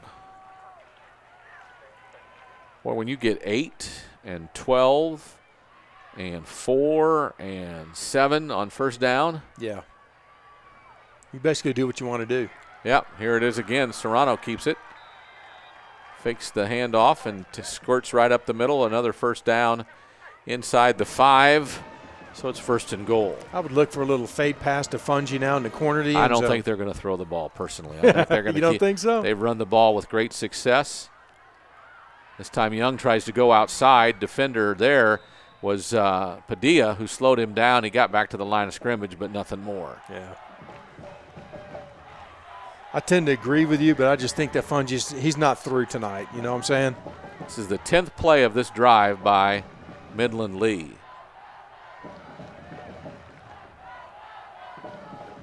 They look to the sideline. Clock is running. Serrano with Young to his right. And he follows through the hole. There's a flag. He doesn't get to the goal line, I don't think. Mark him down at the 1, inside the 1, but again, I saw a flag. Back. I saw a flag thrown in there in the midst of it.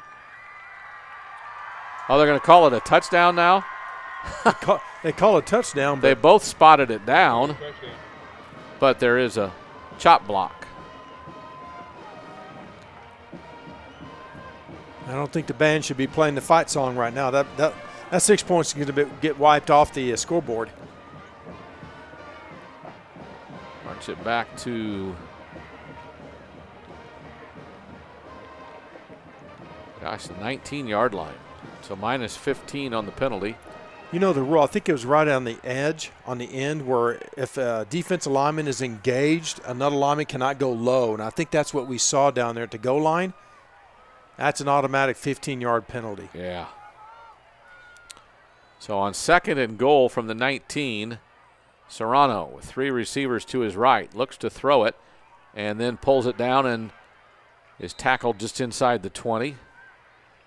Padilla among those there. A gain of about 3. Padilla and Fresh.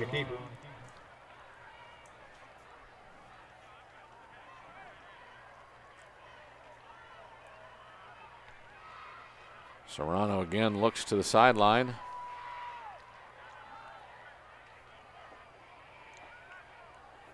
gets the play. 3 receivers right, 1 to the left. Young the setback. 3rd and goal from the 16. Here comes a blitz, some pressure, and almost an interception as the pass is deflected. Intended for McMarillon. Blake Bowman got his hand on that pass, Tony, and deflected it up and almost got intercepted. Pull it down. This is a big series for the defense. It looks like that Midland Lee was going to go back in for another 6 points, but with the penalty, pushed them back. Now they're going to have to settle for maybe a field goal. Gunnar Mead, the kicker tonight, will try from 34 yards. Snap a little high, brought down. Kick looks good. Through the uprights it goes. 45-21. We got a Smithson Valley Ranger player down too.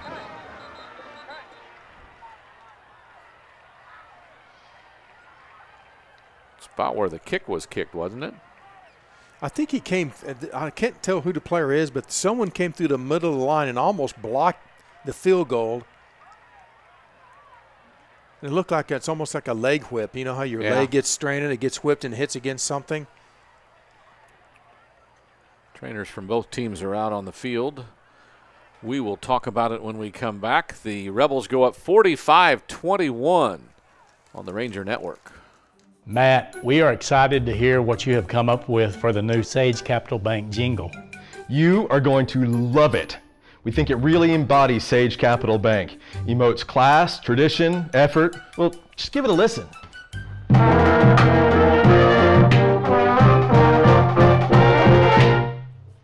Man, that's really got spirit, but isn't that awesome? That's the best song ever. Well, yes, it is. Yes, nailed it. Guys, we have got ourselves a jingle. Let's do it again. Sage Capital Bank is proud to support the Smithson Valley Rangers, and you can bank on that.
Chandler Cole. Pass was incomplete. Sorry, we might have disappeared for a minute there. Well, Cole had a step on the safety inside on a post route. That time, Gombert just overthrew him just a bit. Just a bit.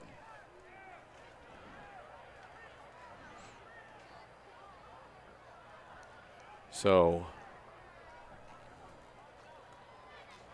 incomplete pass stops the clock. Yeah, 3:42 to go.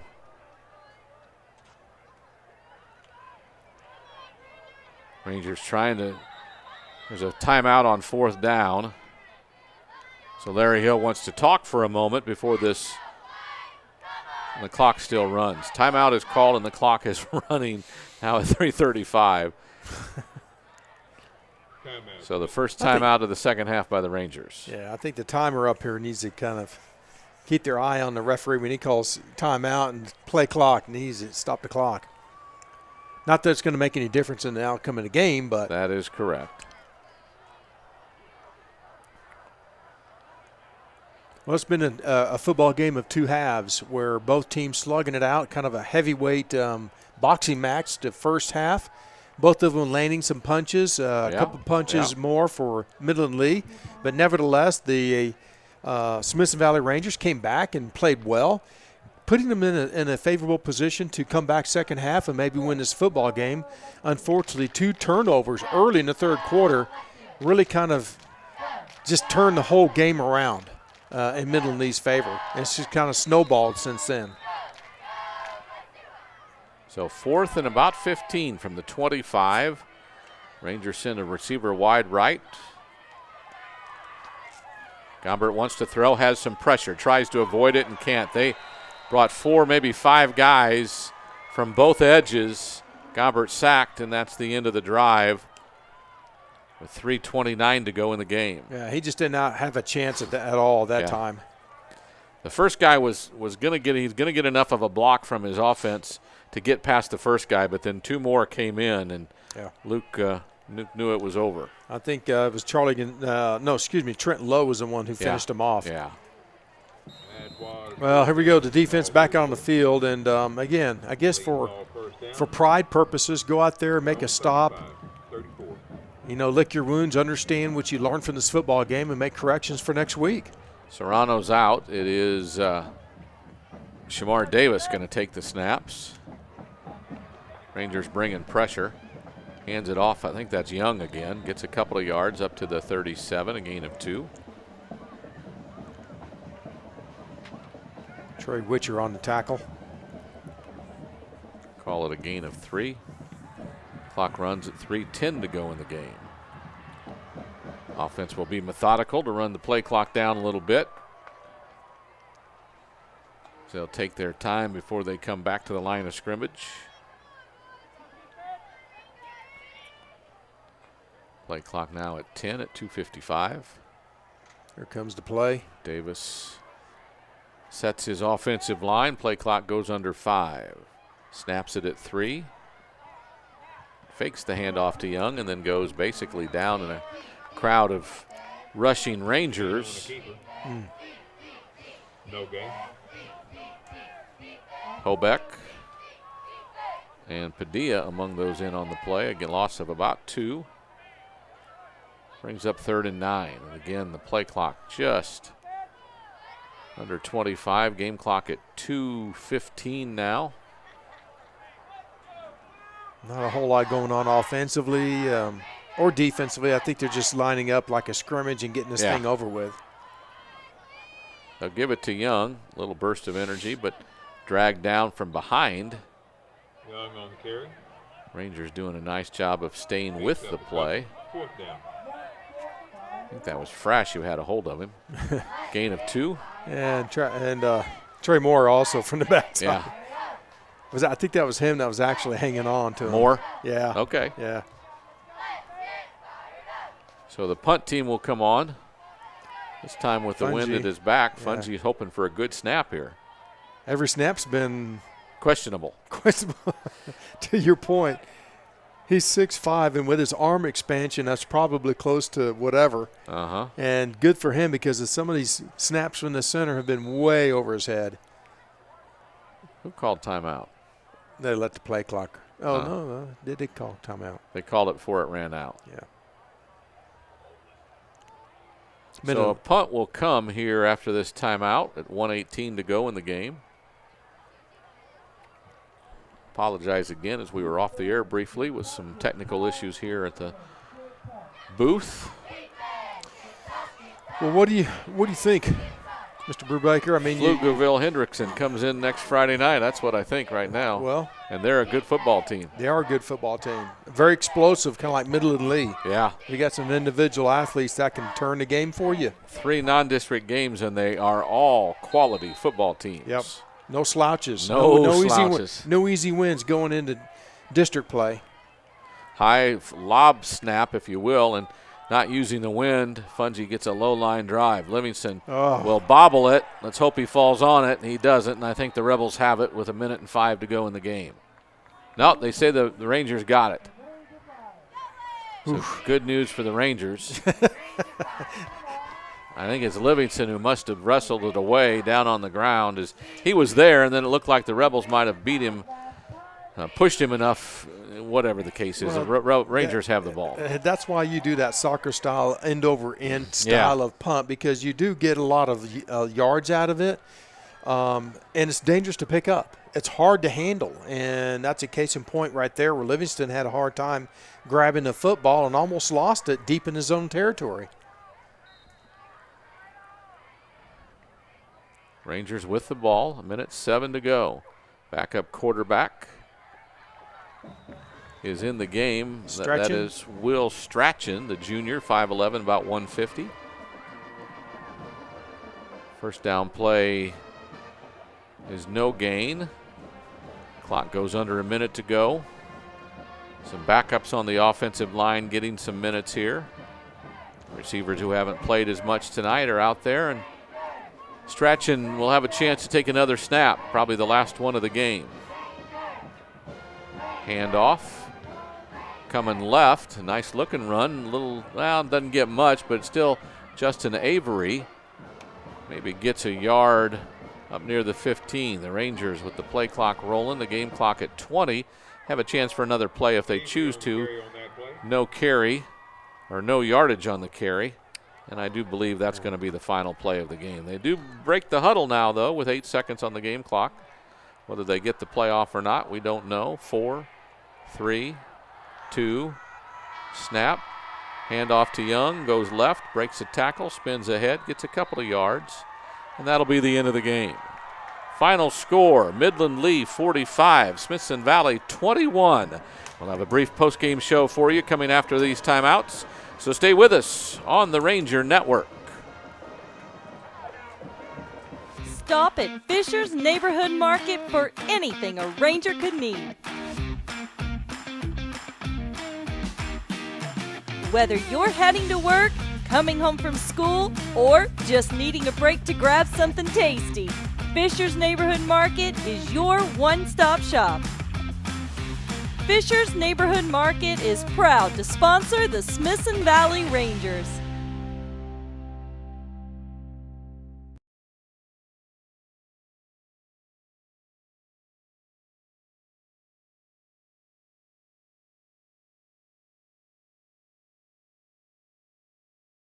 Matt, we are excited to hear what you have come up with for the new Sage Capital Bank jingle. You are going to love it. We think it really embodies Sage Capital Bank. Emotes class, tradition, effort. Well, just give it a listen.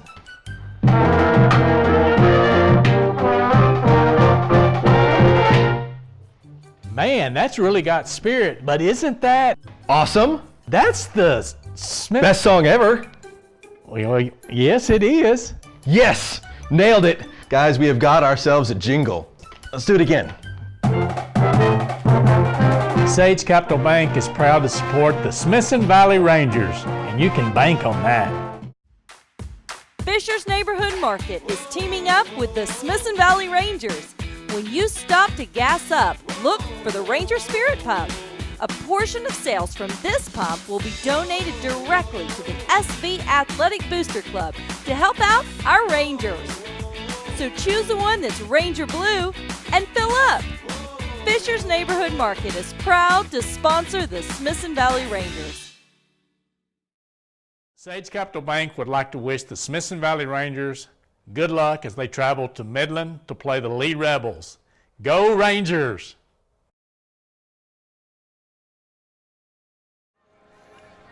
The Smithson Valley Rangers go on the road to Midland, Texas, and fall to the Midland Lee Rebels by the final score of 45-21, 28-21 at halftime. We talked about adjustments. We talked about a great drive at the end of the second quarter, and we needed more of that. We needed more sustained ball possession, if you will, to keep their explosive offense off the field. An early interception in your territory deep, and all of a sudden the steamroller kind of came on. Yeah, the game was kind of a tale of two halves where, to your point, I think both teams, they were, heavyweight championship delivering blows to each other, and it looked like going into the second half, either one was going to win the football game. But unfortunately, early in the third quarter, a couple turnovers just really turned the whole ball game around. And, you just have to take a look at some of the young players like Luke Gomber getting his first start at the varsity level. He made some good plays out there. A couple of ill-advised probably throws, but also he made some good plays. He managed the first half very well, I thought, and made some good decisions. All of this is part of the learning process, because the bottom line is you're getting yourself prepared for district play, which happens in 2 more weeks. So, learn what you learned from tonight, lick your wounds. You got a 5.5-hour drive home to get some sleep, get ready to come back tomorrow and get ready for Henderson's. We saw some good things tonight, and I know that was encouraging. The defense, I thought, played better than the numbers will look like because they were put in so many difficult positions. Right. But we know they can get better as well. Absolutely, and there's a lot of senior leadership on the defensive side of the ball. In fact, they played against two really good playmakers. We talk about the quarterback Serrano, and of course Fuji. I mean, those two guys, you can't. Some of the two you're going to be best you're going to see the whole year. So they played well when they needed to. It's just that momentum caught up to them, and you bend, but sometimes you break. And so I think defensively, I like what they did with a 3-man front. I like what they do traditionally with a 4-man front. They have more speed on defense. I just think it's going to be a little bit more repetition and experience level. And they're going to be just fine going into district play. All right, we'll see you next week. Yeah, see you there. We're back home against Pflugerville-Hendrickson, 7:30 at Ranger Stadium next Friday night. So for Jeff Gandy, I'm Tony Brubaker, and for all of us at Wick Productions, this is the Ranger Network saying good night and God bless. The Rangers fall at Midland Lee 45-21.